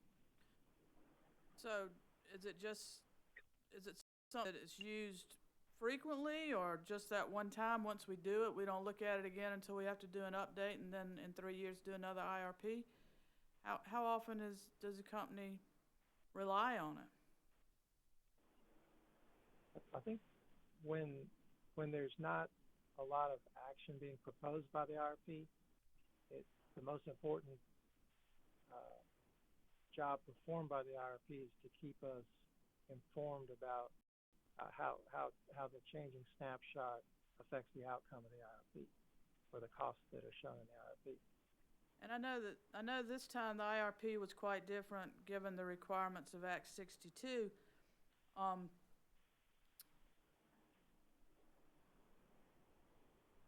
Is there any, how did the company decide to use or do 8 of the preferred resource plans in its IRP?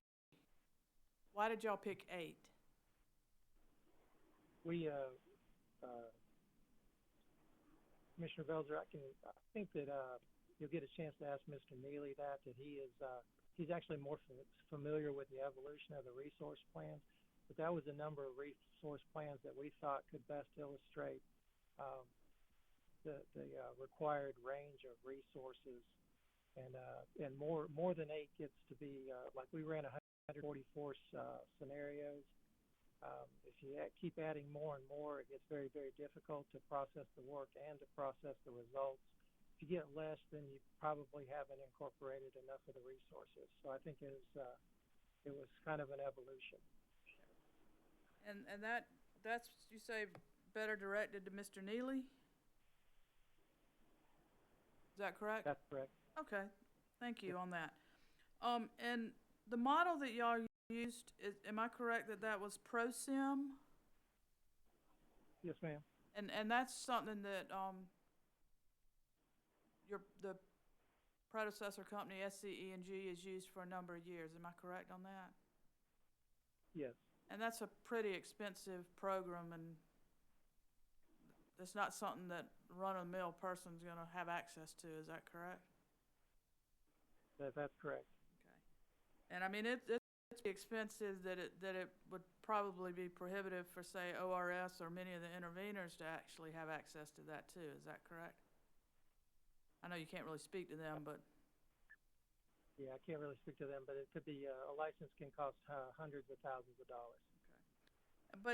But the electric utility uses that for other studies as well. Is that a fair statement? It's not just for the IRP.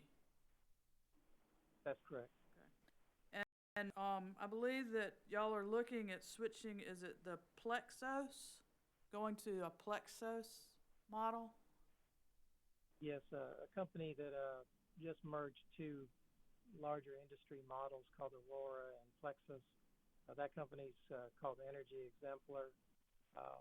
Energy Exemplar had already been, or Plexus, the model Plexus, had already been selected by the Resource Planning, Generation Planning Department in Richmond, Dominion Energy, Virginia.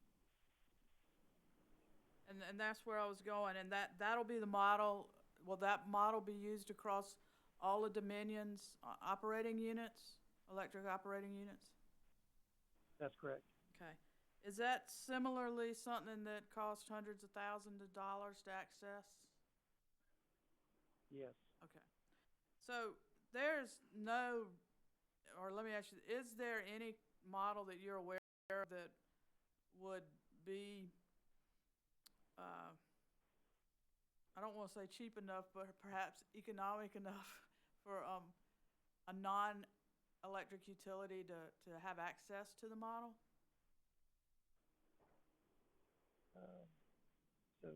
So Commissioner Belzer, there's been models for years and years, and they rely on different levels of technology. Those models have advanced over the years, so you could probably use an old one that doesn't have the capabilities that we expect in a modern model. Okay. And probably systems have changed quite a bit since those older models were used. Would that be a fair assumption? Yeah, very fair, yes.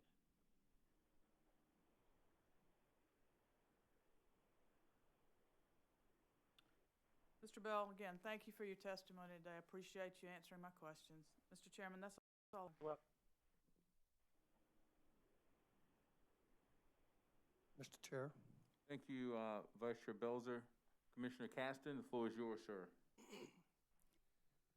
Mr. Bell, I'm kind of new at this, so I hope you'll bear with me some. yes, sir. I'm somewhat familiar with, master plans, strategic plans, looking down the road, say 10 years, 20 years, looking at the demographics, demand projections, and such as that. That's kind of the world I came from. Does your company do similar studies, plans, long-range plans? Well, we have, even as an input to the IRP, we do have a forecasting department that forecasts long-range trends and includes that in their forecast. is probably similar. We forecast demand and energy by several customer classes. And does that generally drive your capital plan? That's an input to the IRP, which establishes the amount of resources that we need to meet those loads, which drives the cost. So how does that compare, I guess, what I would call a master plan or long-range capital plan? How does that compare with the IRP? I mean, is there a difference? Is there a distinction?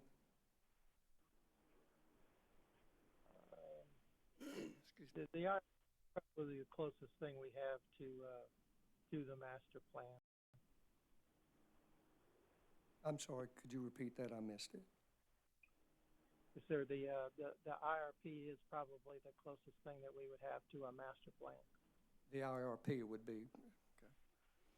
Do you have a high level of confidence, I guess, in the model results of the proposed IRP? We have a high level of confidence that the costs have been calculated correctly with the current IRP, with the inputs at the time of the snapshot. And I don't want to sound mealy-mouthed about it, but it does depend on what inputs were used at the time the snapshot was taken. I understand. So would an action plan be consistent or inconsistent with the projections modeled in the IRP?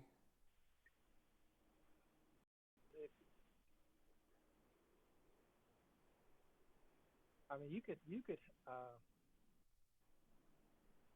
just don't feel like that the IRP is in this case is not a master plan. It's really a comparison, and it's a proposal to continue, but it puts the least cost plan. It does put forth the least cost plan, a reliable least cost plan. Thank you, Mr. Bell. Welcome. Thank you, Commissioner Caston. Commissioner Williams. Thank you, Chairman Williams. Mr. Bell, thank you, Dominion, for initiating this integrated resource plan and for all that it represents in terms of where you've been and where you're going. I want to follow up on some of the previous questions related to an action plan, but use something that you actually, that's in your testimony. I'm really going to ask you about what a reference plan is, and it's in your rebuttal testimony, and it's page 33 of the August 28th rebuttal testimony. Just like Commissioner Caston, this is my first time, so y'all let me know if I said enough for others to find it. But on line 14, and I'll wait until you've been able to find it, Mr. Bell. Commissioner Williams, that's line 14 in which document? Of your rebuttal testimony, and it's on page 33.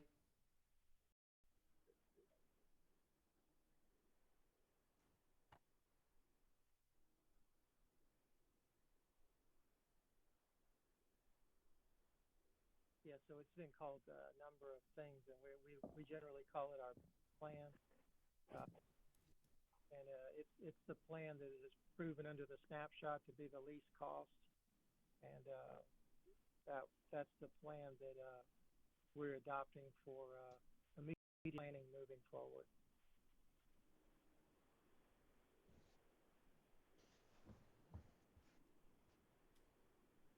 That sounds like an action plan, potentially. How else should I think about that? Well, this plan actually doesn't propose any changes for that 3-year time frame, and if it did, we would probably already be getting ready to either issue an RFP or submit something to the commission under the siting plan, or both.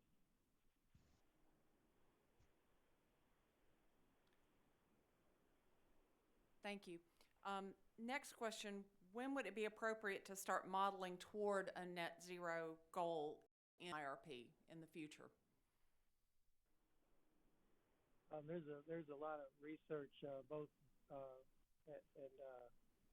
within Dominion Energy, mainly in Virginia, and also with industry groups like EPRI are looking at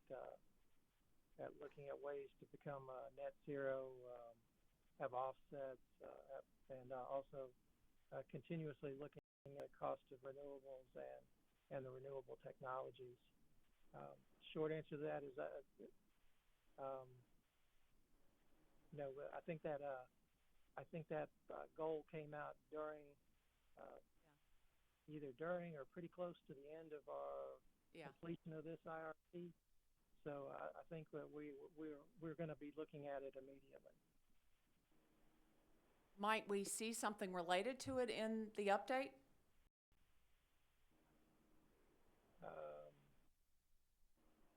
I think if I'm not sure if we could make enough progress to make that a valuable part of that update, but we would consider it. And I'm jumping a year, but then the 2023 full IRP, would you imagine it could be in there? I can imagine it would be in the 2023 IRP. Changing gears again, do you believe that the models incorporated into your IRP materially reflect the price of third-party owned solar that would be in a PPA? Yeah, we and not to be short, but we don't make those up. Those are cost data that we have a good basis for.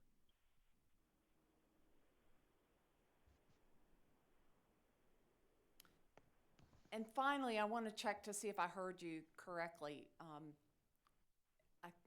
Did I hear you say that regarding stakeholder involvement, that would not likely be able to happen in 2021? And if I did hear you right, why are you thinking that? Set me straight. Yes, ma'am. It's because we're, even whether we're using a new model or using the model that's already in place, we actually have to have almost, we usually shoot for early January to have the modeling complete. And a lot of that time is spent actually running the models, which means you've already decided the inputs. So there's I can't say it's impossible, but there's almost no time to do that. Forgive me for not understanding this, but are you statutorily required to submit the update in February of 2021?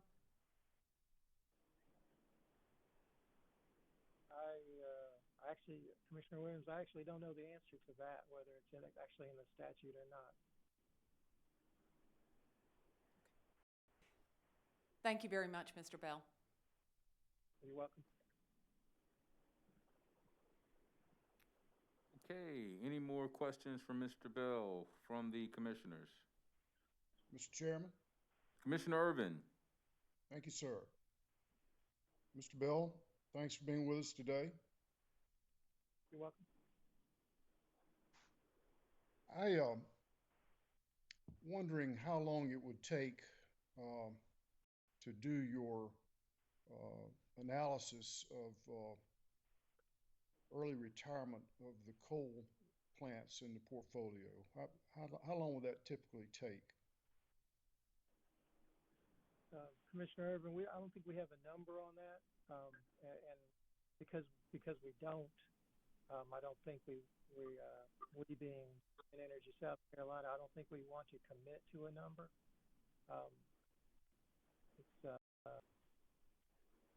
it depends on a lot of resources that are in our transmission department and possibly with a consultant. There's a lot of factors that go into that, and I don't know the answer to that right now. Well, I'm not asking you for specific, number. I just want a range. You're familiar with the industry, and we can look around at other utilities and also Dominion's own experience. You're in the process of retiring some coal facilities in other states now, aren't you? I think it's either in process or has been done. I'm not. So how long does that? I'm not. I understand, but my question is, how long does it normally take, generally, a range of how many years of planning do you have to have before you can actually make the decision to phase out a coal facility? I think the answer, and this is just my opinion, that it's 1 to 2 years. The only reason I caution about sticking to the 1 year is because I'm not completely sure if a retirement study enters the interconnection queue, and if it could be delayed because of that, or just the fact that the resources that the interconnection queue is taking up right now may make it difficult to study the transmission side of the question. Okay, and so what would you need to do before beginning that process? Are there things that have to be done? You admit, you made reference earlier to a cost analysis. How long does that take typically? I think there's a lot of elements to the types of costs that are involved, and I don't want, once again, I don't want to sound like I'm trying to give 3 different answers to one question. I really don't know exactly how many things we have to look at. Okay. Well, I'm sensed that we're really kind of off to a slow start in implementing the integrated resource planning process. Now, I don't want to sound too frustrated, but it seems to me that we knew this was coming. The Act 62 has been around now for a while, and we knew that this hearing was set, and you filed this plan in February, I believe. Is that right? So That's I'm correct. just wondering why we're now in November and you're already staring at a potential update of a plan that really is not a plan. How can you update something that's really not in place yet? How do you attempt to do that? Commissioner Irvin, I think the update is the update of the analysis, which is just the updated snapshot of the inputs.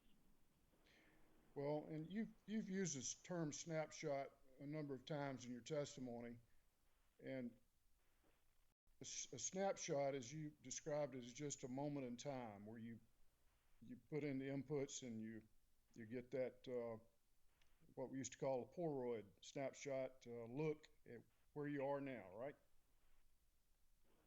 Yes, sir.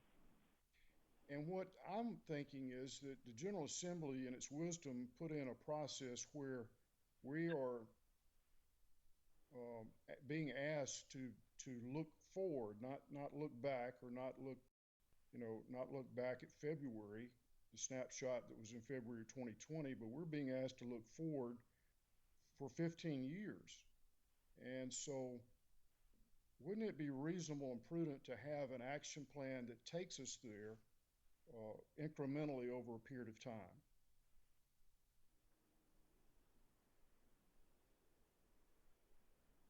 For example, you can't decide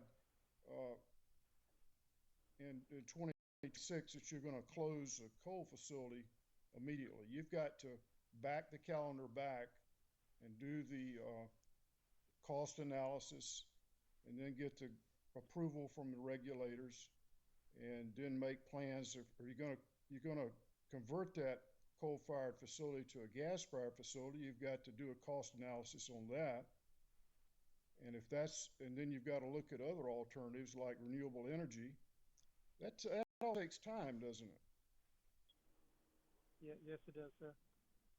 And so why not start now with an analysis? You told us that you had a pretty good idea which coal-fired facility would be first in line for possible retirement, right? Yes, sir. And that would probably be Watery? We believe that Watery and some of the other 3 small converted steam units would be good candidates. All right. And so why not, let's go ahead and do, let's plan to do that cost study next year so that we know where we stand when we come back in 2022 or 2023. We'll have some data upon which to make long-term decisions. Does that make sense? Yes, sir, it does make sense. And so shouldn't the commission maybe consider opening a separate docket just to look at those coal-fired facilities, and then we can track that over time so that we won't find ourselves coming back in 3 years or 6 years and we still don't have any information on how to make informed judgments as to what is prudent and reasonable going forward. Does that make sense? Yes, sir, that makes sense.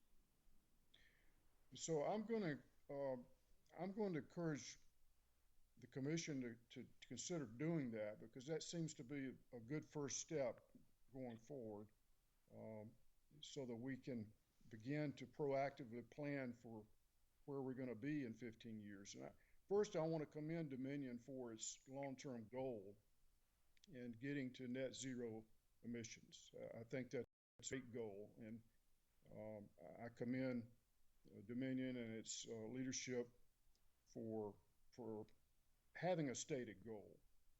But we've got to have a plan to get there, and it's complicated, and it's going to require a lot of incremental steps. And so my sense is we're going to have an action plan. We're going to have incremental steps forward toward meeting that goal. And it's going to have to take into consideration a number of factors. And utilities are good at this. I mean, this is something that y'all have done for years. You know how to do,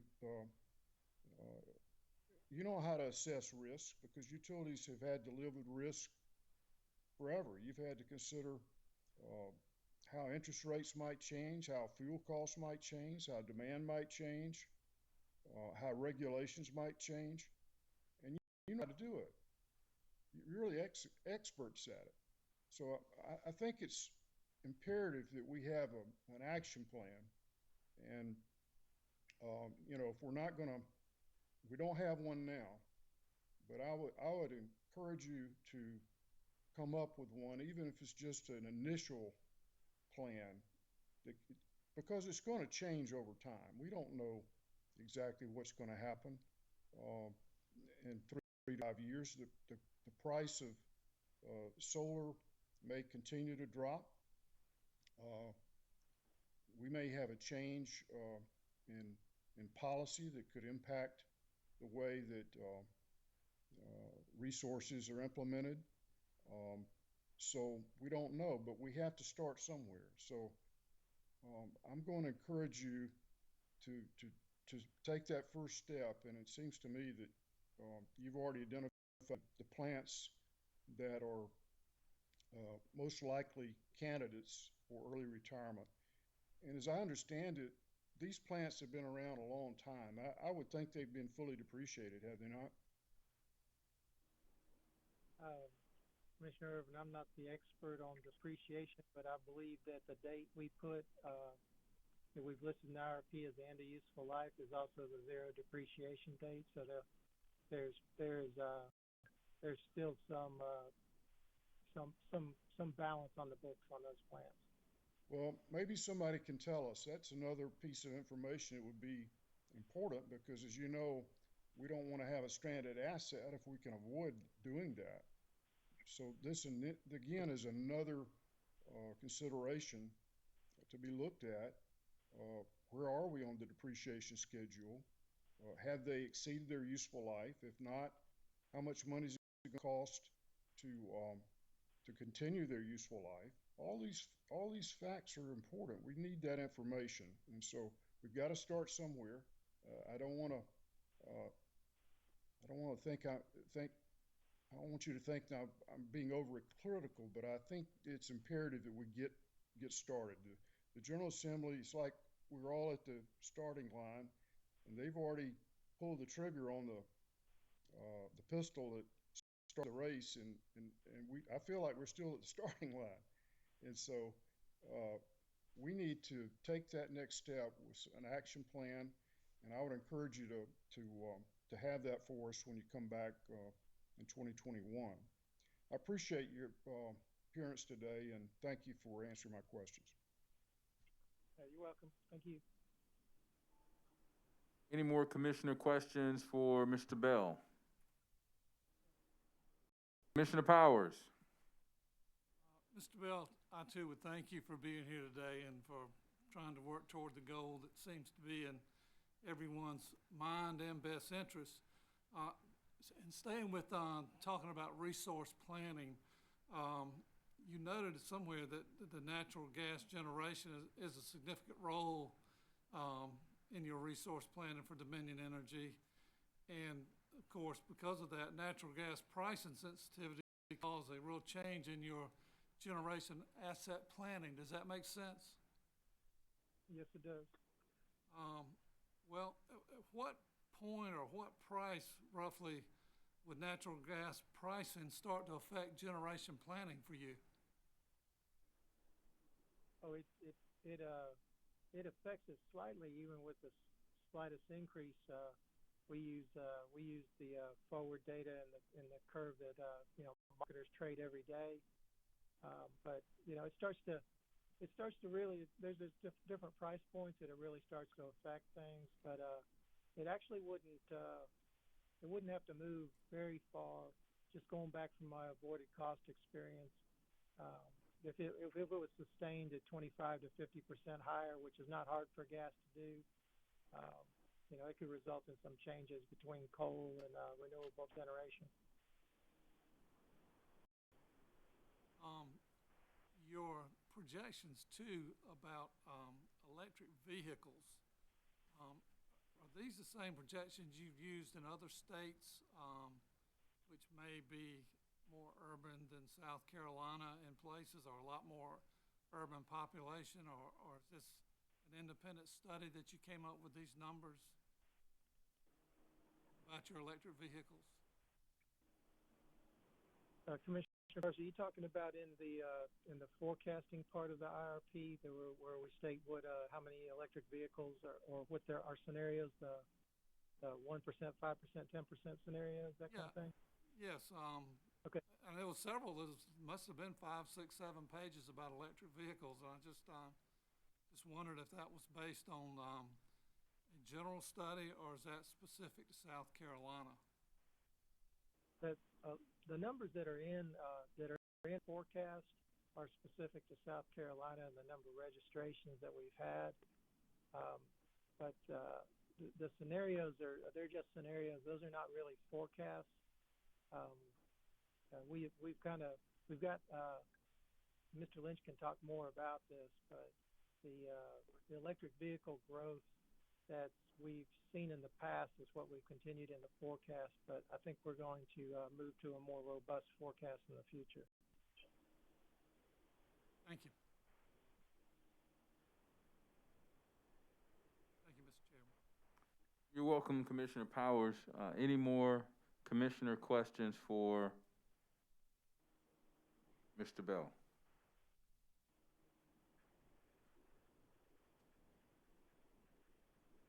All right, any redirect?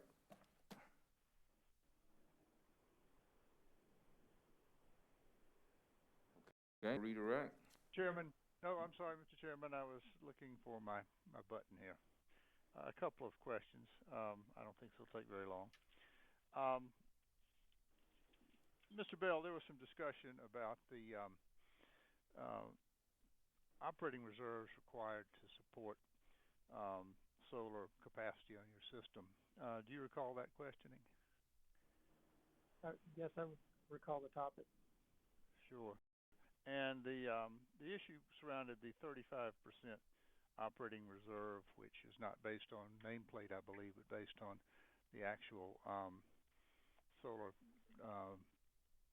dispatch curve for a given day. Is that correct? That's correct, so as to not require more reserves than the solar plants are actually responsible for. Now, are you aware as to whether that 35% reserve was assumed for new solar generation as opposed to the old solar generation, the generation that's already on the system, the existing solar generation?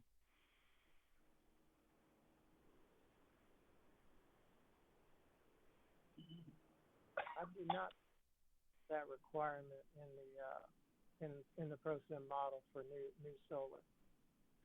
And would that be a question for Mr. Neely to respond to, do you think? Yes, it would be. Yes, it would be. All right. Very good.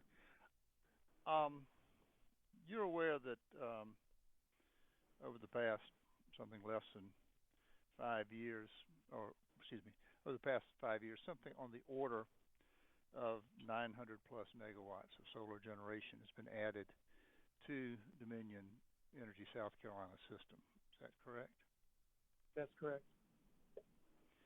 And that megawatts, a great deal, was added by private independent developers who came forward with PPA contracts under avoided cost rates. Is that correct? That's correct. I think I quoted the 973 megawatts of QF PPAs. Mm-hmm. And in all cases, those developers came forward under the QF provisions of PURPA, the Public Utilities Regulatory Policies Act, Federal Act, and had the right to require the company to take their solar generation because it was cheaper than the avoided costs that was predicted, correct? Yes, that's right. They showed that it would meet the avoided cost, therefore it would reduce cost to customers, and they could keep the difference. That was their profit. Is that a fair summary in very simple terms of the transaction? Yes, it is. And so we don't see developers coming forward today with new projects that are coming online, do we? Objection. I'm sorry. This is outside the scope of any cross-examination. Oh, no, it's just quite directly in the scope of the cross-examination because I heard the other party saying there were missed opportunities. Attorney Ziegler, if I may interrupt you, who made that objection? I'm sorry. This is Attorney Snowden for SBA. Okay. Could you state the objection, Attorney Snowden? Yes, sir. Mr. Ziegler is asking about PURPA contracts that were entered into with qualifying facilities in the past, and that is outside the scope of any of the cross-examinations witnessed. Attorney Ziegler, would you please respond? Yes, sir, Mr. Chairman. The specific assertion on cross-examination was that there might be missed opportunities for savings if additional renewable resources weren't modeled in the system. And the point that I'm trying to make is that past history shows that if it is possible for renewables to be put online at less cost than the company's current cost, that not only happens in theory, but has happened in practice. And 900 megawatts, more or less, of capacity has been from the system because developers have shown that the company's avoided cost for its own self-build is greater than the cost utility that the third-party developers can produce these assets. The point is a very simple one. There are no third-party developers coming forward now. The avoided costs are not costs that developers can meet. There are no missed opportunities for near-term savings because if they were, the development community for solar would have the legal right to capture those opportunities and profit from doing so. So there's no reason to model missed opportunities because the market's telling you quite plainly that they're not there. Objection overruled. Please proceed. Mr. Bell, are there solar developers who are able to put resources online existing avoided costs in South Carolina for DESC South Carolina? Not under the current avoided costs. And so that means that if there were missed opportunities for savings, would you expect those developers to be coming forward to capture those opportunities? I think they would want, if they could meet the avoided costs, they'd want a QF. All right, sir.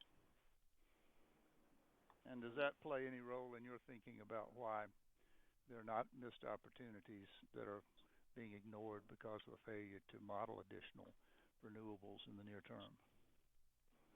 Well, I think that falls in line with what I might not have done a very good job of explaining, was that we have renewables in there modeled at de-escalating costs, and those resource plans are still not less expensive than Resource Plan 2.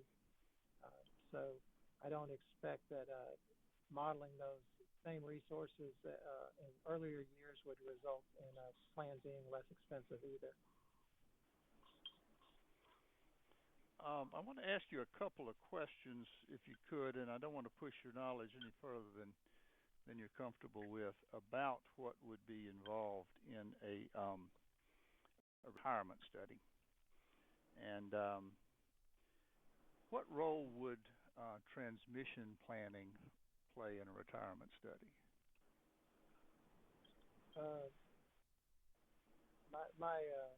They have to do a transmission retirement study, and I said they will have to do one. I think it's part of the new requirements. They have to look at how the system operates without the generator that's being retired, whether that part of the transmission system or any other part has to be upgraded, whether there actually has to be replacement generation in place of the retired generation. They do load flow studies, which I'm not quite, I don't have the expertise in that to know exactly what they're studying there. I think that's about covers it. And the load flow study would involve modeling how the system would operate under diverse conditions over probably several years, I assume, with or without the existing system resource in place. Is that right? I kind of am at the limits of my knowledge, but they would need to know whether the system could survive a contingency or whether there would be overloads. All right, and I assume there'd also be the necessity to do detailed environmental studies as to any environmental remediation or action that had to be taken on the site after removal of the units. Is that correct? That makes sense. And then you would be looking at the demolition and site restoration and salvage values, things of that nature, correct? I think that's probably the simpler part of the study. Mm-hmm. And because of the nature of the transmission system, a study targeting retirement of a plant in 2003 would not necessarily be accurate or fill the needs of the transmission planning group if the retirement was going to take place in 2008. Is that correct? Mr. Ziegler, could you restate that? I say if you were to do a retirement study in 2003, but the retirement was pushed off to 2008, the transmission system would have changed and the study would have to be redone. Is that correct? Almost every part of that study would have to be updated. All right, sir. It doesn't mean we couldn't do this, but it would have the shelf life. Got it.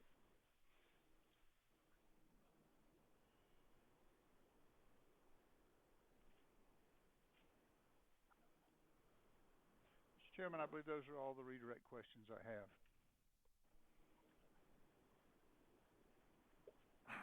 Thank you, Attorney Ziegler. Recross?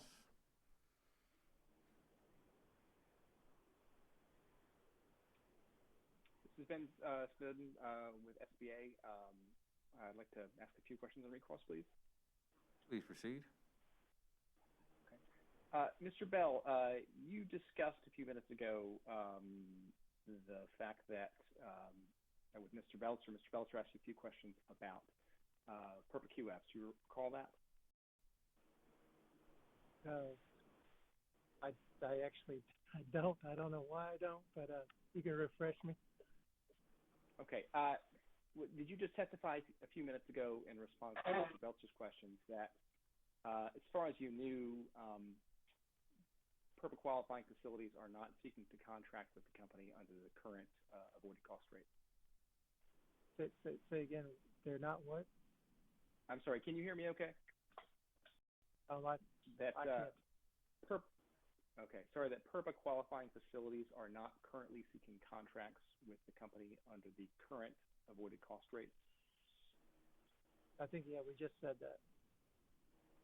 Okay. And those current avoided cost rates are based on a 10-year term. Is that right?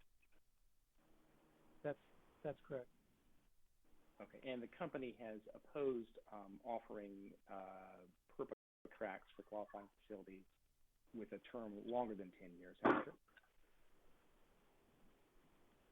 I think that was I don't know if we still have that stance, but that was our stance at the time of the avoided cost hearing.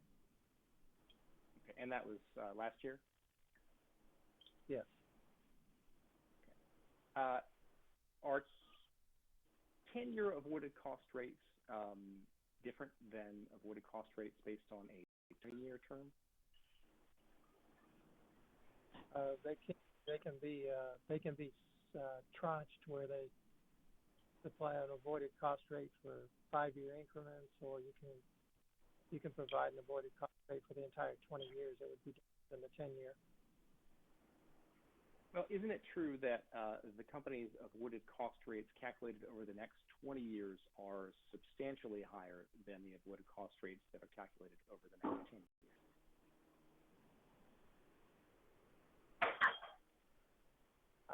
I know that,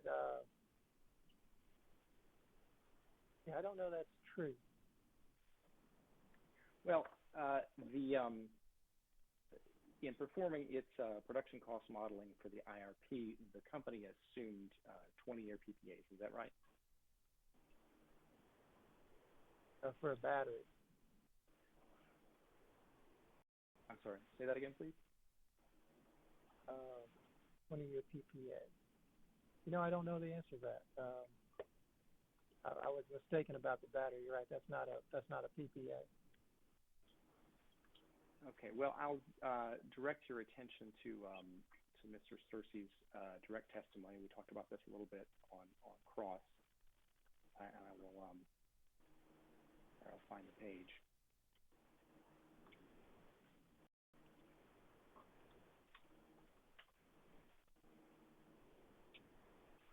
Okay, direct your attention to page 16 of Mr. Searcy's direct testimony.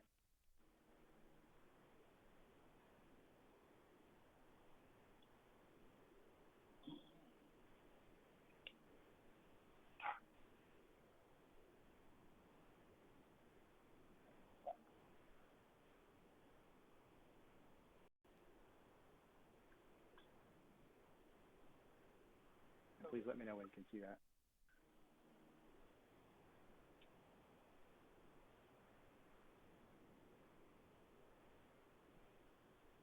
Okay.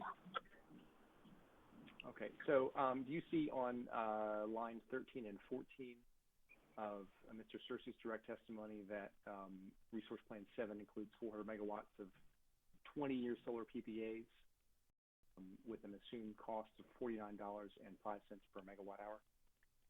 Yes, I did not remember the 20 years, but yes, I see that. Okay, but you'd agree that the company was assuming 20-year PPAs in its modeling, is that right? Yeah, and that's also for what we call it flexible solar. It's for a non-QF solar package. And can you explain what flexible solar is compared to QF solar? Flexible solar is not a must-take. QF solar is actually must-take, which means we have to take the power on the system when the system doesn't need it. It actually drives down the avoided cost because those megawatt hours and times of the day when you don't need the power, they actually have negative value or zero value, and they also make it more difficult to operate the system. So this PPA is a flexible solar PPA. Okay, but presumably these flexible solar PPAs do not exceed the 20-year avoided cost for the company, do they?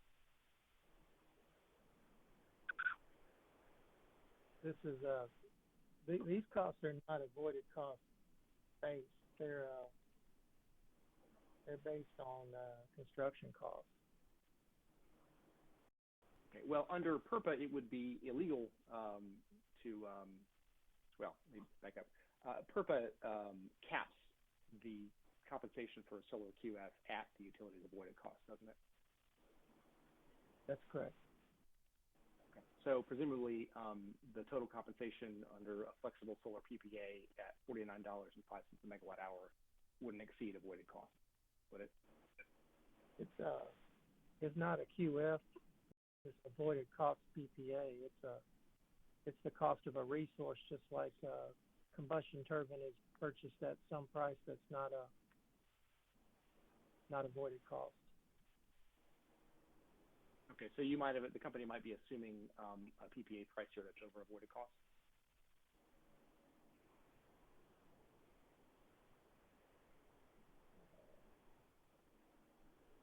I think this PPA price is based on construction cost divided by the total output of the plant over the 20 years.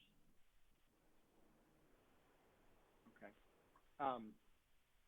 Has the company heard from solar developers who have requested to enter into flexible solar PPAs with Dominion? I do not know, but that's just because I don't know. Okay. But solar PPAs would provide advantages to the company. We think so. Okay. And presumably, if they also provided advantages to the solar developer, the developer might be interested in entering into a flexible solar PPA. Yes. And if the company procured solar with a flexible PPA instead of a PURPA PPA, it would address some of the issues with PURPA PPAs that the company's previously identified. No, that's our thought. Okay. So the fact that the company is not overrun with requests for PURPA PPAs doesn't necessarily mean it couldn't procure solar with flexible PPAs and result in cost savings to the ratepayer. I'd have to. I'm not sure I understood that. Okay. There are other options for procuring solar besides PURPA PPAs. Is that right? There should be. Yes, there is. Okay. And there are other options for procuring solar from third parties other than PURPA PPA. Yes. Okay. Going back very quickly to the point that Mr. Ziegler elicited from you that the company is not hearing a lot of requests for PURPA PPAs. In addition to the fact that only 10-year pricing is available, isn't it the case that solar facilities delivering power under PURPA PPAs are subject to curtailment by the company in periods where there's difficulty with load balancing? That's a system curtailment by the transmission operator. That's not a curtailment that I can initiate as a unit commitment or a dispatch planner. It's not an Understood. That's not economic. Understood, but they are still subject to curtailment based on load balancing concerns. Based on reliability concerns, which would include load balancing. Okay, and the company has not made any projections of how much curtailment any individual solar QF might experience as a result of that load balancing. The company has not provided what? I'm sorry, I'll ask it another way. An individual solar QF doesn't really have a good idea of how much it might be curtailed by the company based on load balancing concerns.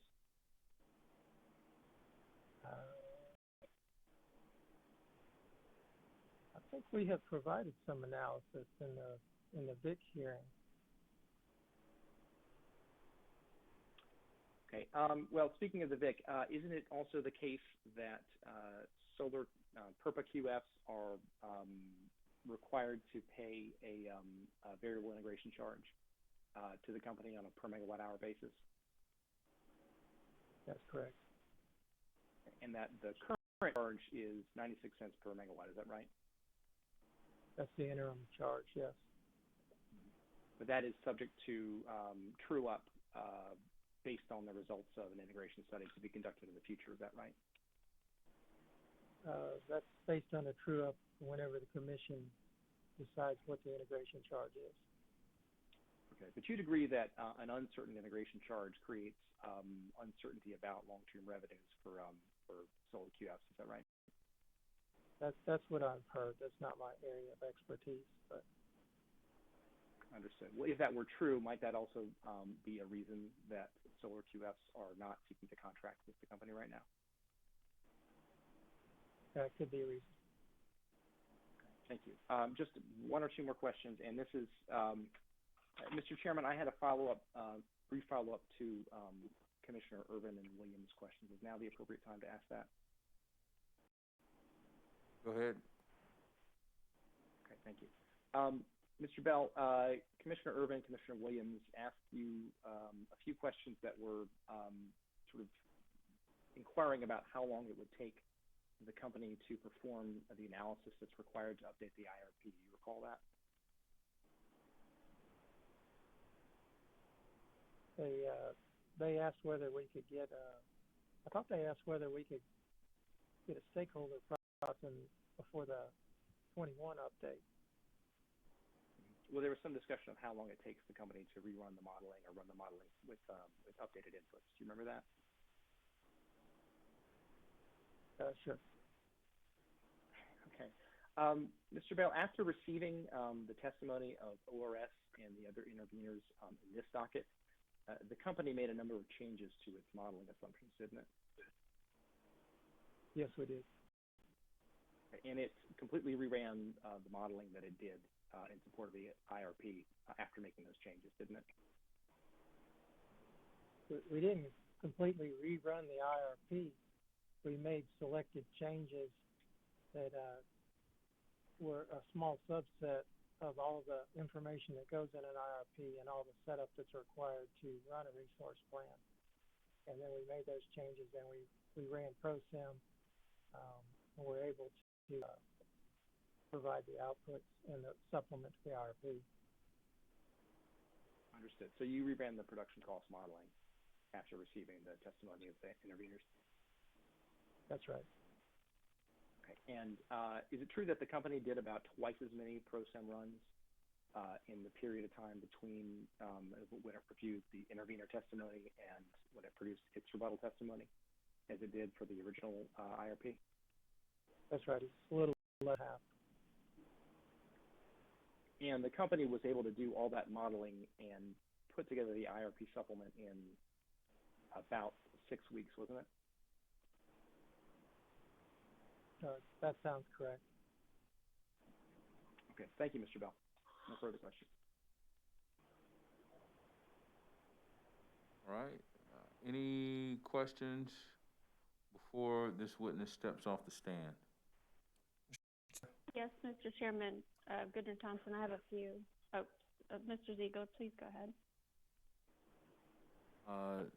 I think that was Commissioner Caston. Go ahead, Oh, so sorry. counsel, go ahead. Okay. Thank you, Mr. Chairman. Mr. Bell, there were a few questions from Commissioners Belzer and Caston along the lines about the action plan, which you characterized as a comparison and said, I think, something to the effect of it is not driving execution. Do you recall that? With this particular IRP, that's true. Okay, but when the company comes in with an application for a new power plant, and the IRP would be the basis, or at least part of the basis for that decision, would it not? I would hope that power plant was shown in the IRP. Okay. So do you stand by your testimony that the IRP is more of a comparison and is not driving execution of the company's plans? In the case of this IRP, that is true. Okay.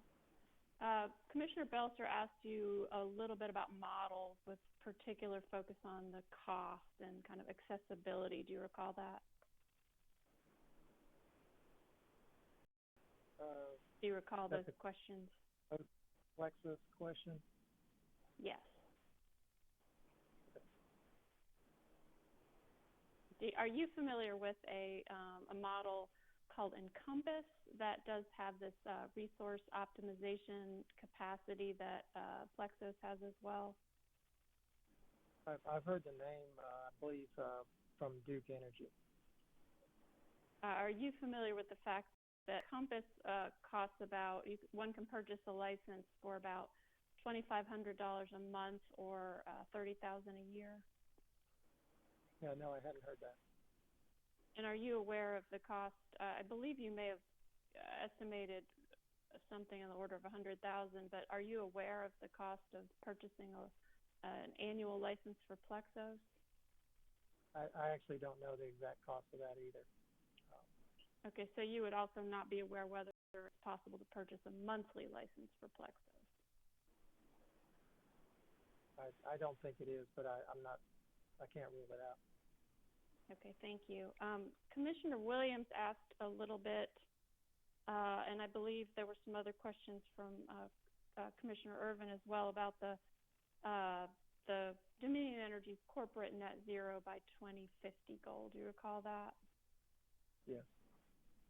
Are you aware that the North Carolina Utilities Commission has required the Duke utilities operating in North Carolina, Duke Energy Progress and Duke Energy Carolinas, to model compliance with the Duke Energy parent company corporate carbon goals? No, I'm not. Okay, so I guess you would also not be aware that Duke Carolinas and Duke Progress included those portfolios based on that modeling in their 2020 IRPs filed last month with this commission? I haven't read it. All right, thank you. And finally, Commissioner Irvin asked you whether the coal plants and the company's fleet were already fully depreciated. Do you recall that? That's correct. And is it true that the current assumptions for retirement of the coal plants are that they will run until they are fully depreciated? The current assumption is they run until the end of useful life. Is useful life the same as the depreciation book life? It is, but I don't think that means it's fully depreciated. And I'm no accountant, but that's my understanding. Okay, thank you. And so are you aware that the North Carolina Utilities Commission ordered the Duke utilities to run an analysis of the economics of their coal units, removing the assumption that they would run into the end of their depreciation book life? No, ma'am. Okay, thank you. That's all I have. Thank you, Mr. Chairman. Hey, you're welcome. Any questions for commissioners before we allow this witness to step down from the stand. Commissioner Caston. Mr. Bell, I apologize. You're probably tired of talking. No problem. The good news is I'm not an attorney. So I need this really simplified. I'm looking at Act 62 and I guess what documentation I have here. It says an integrated resource plan shall include all the following. Now, I was taught years back when we were doing specs, whatever we were doing, contracts, shall meant shall. It wasn't optional. Is that correct? Am I understanding that correct for the? That's my understanding too. All right, under that, it says, long-term forecast of the utilities sales and peak demand under various reasonable scenarios. And I think in your company's document, I think you have that listed as Roman numeral 1A, 1B. And I'm assuming that's what this is. It's the demands, peak demands, summer, winter through 2034. Is that correct? Commissioner Caston, I'm trying to get there. I'm sorry. It's demand response, net firm, peak. And I'm assuming just summer, winter is the various reasonable scenarios.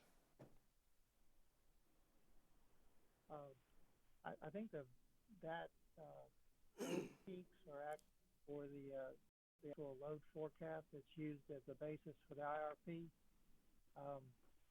The reasonable scenarios, I think Dr. Lynch is going to talk more about that. That's a range of load growth rates from 0.25% to 1.7%, and he is going to address that. Thank you. I won't go through all these, but I've tried to reconcile these with what your company has here. I can't say that I've got my head around it good enough to know, honestly.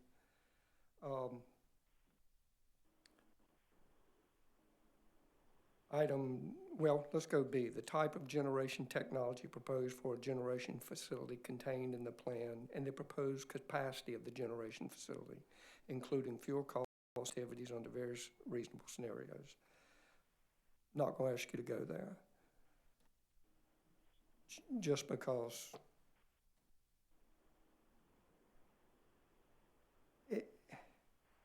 you show it in your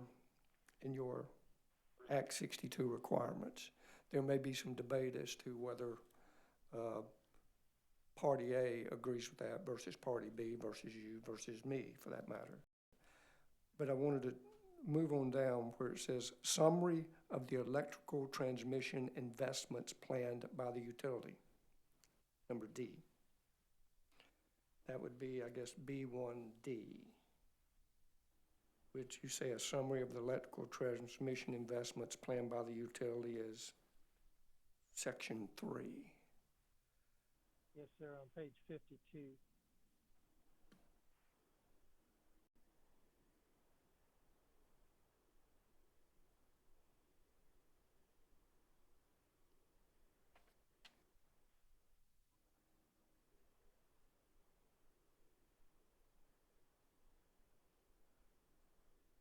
I guess the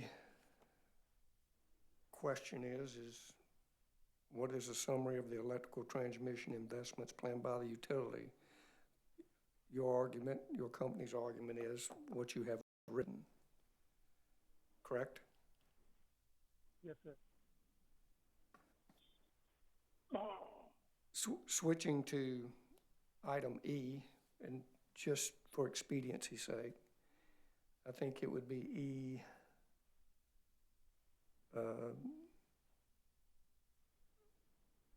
II, facility retirement assumptions. Where's that in the IRP? Those are listed in the existing resources, which is the end of useful life on the depreciation schedule. And that gives a year that we expect that plant it could operate to.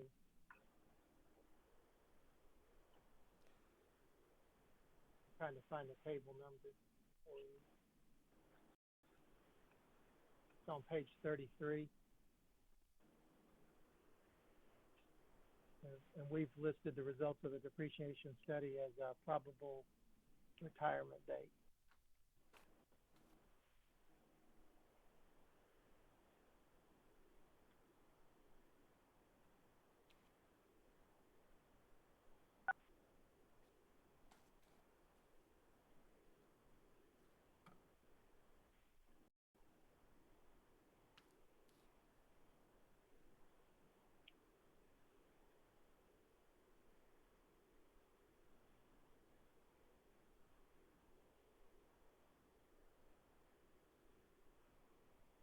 Okay, the in-service and the probable retirement dates. Yes, sir.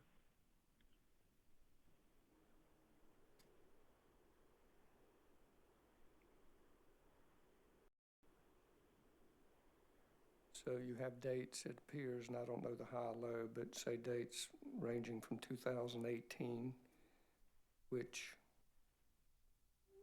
I assume that's been done, to, it looks like 2062, 2077, 79.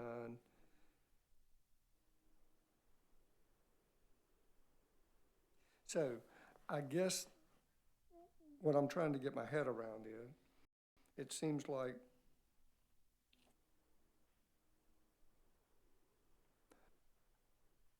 the company's view is we've met these requirements in this law.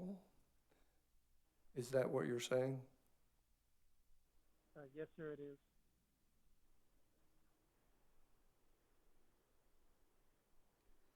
And there are others who don't see it that way. Is that a correct assumption? I picked up on some disagreements also.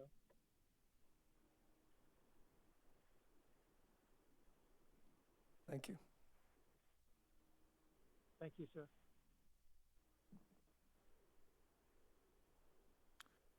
Okay, any other questions for this witness? Hearing none, Mr. Bell, you can leave the witness stand subject to being recalled for further questions.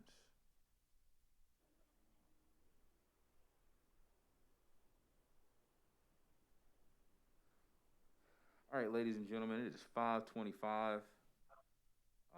We're going to start a little bit earlier than normal in the morning, starting at 9 o'clock. I'm going to go ahead and adjourn for the day.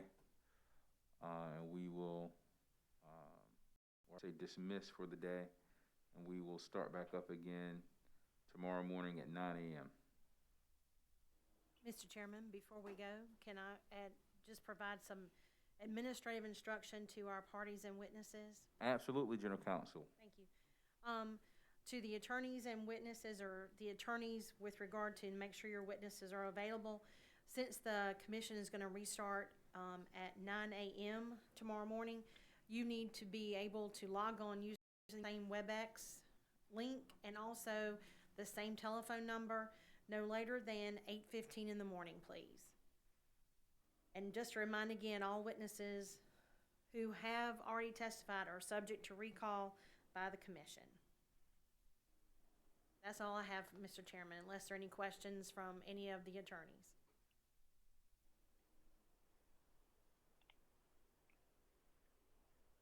All right, hearing none, we will see everyone at 9 a.m. in the morning. Thank you.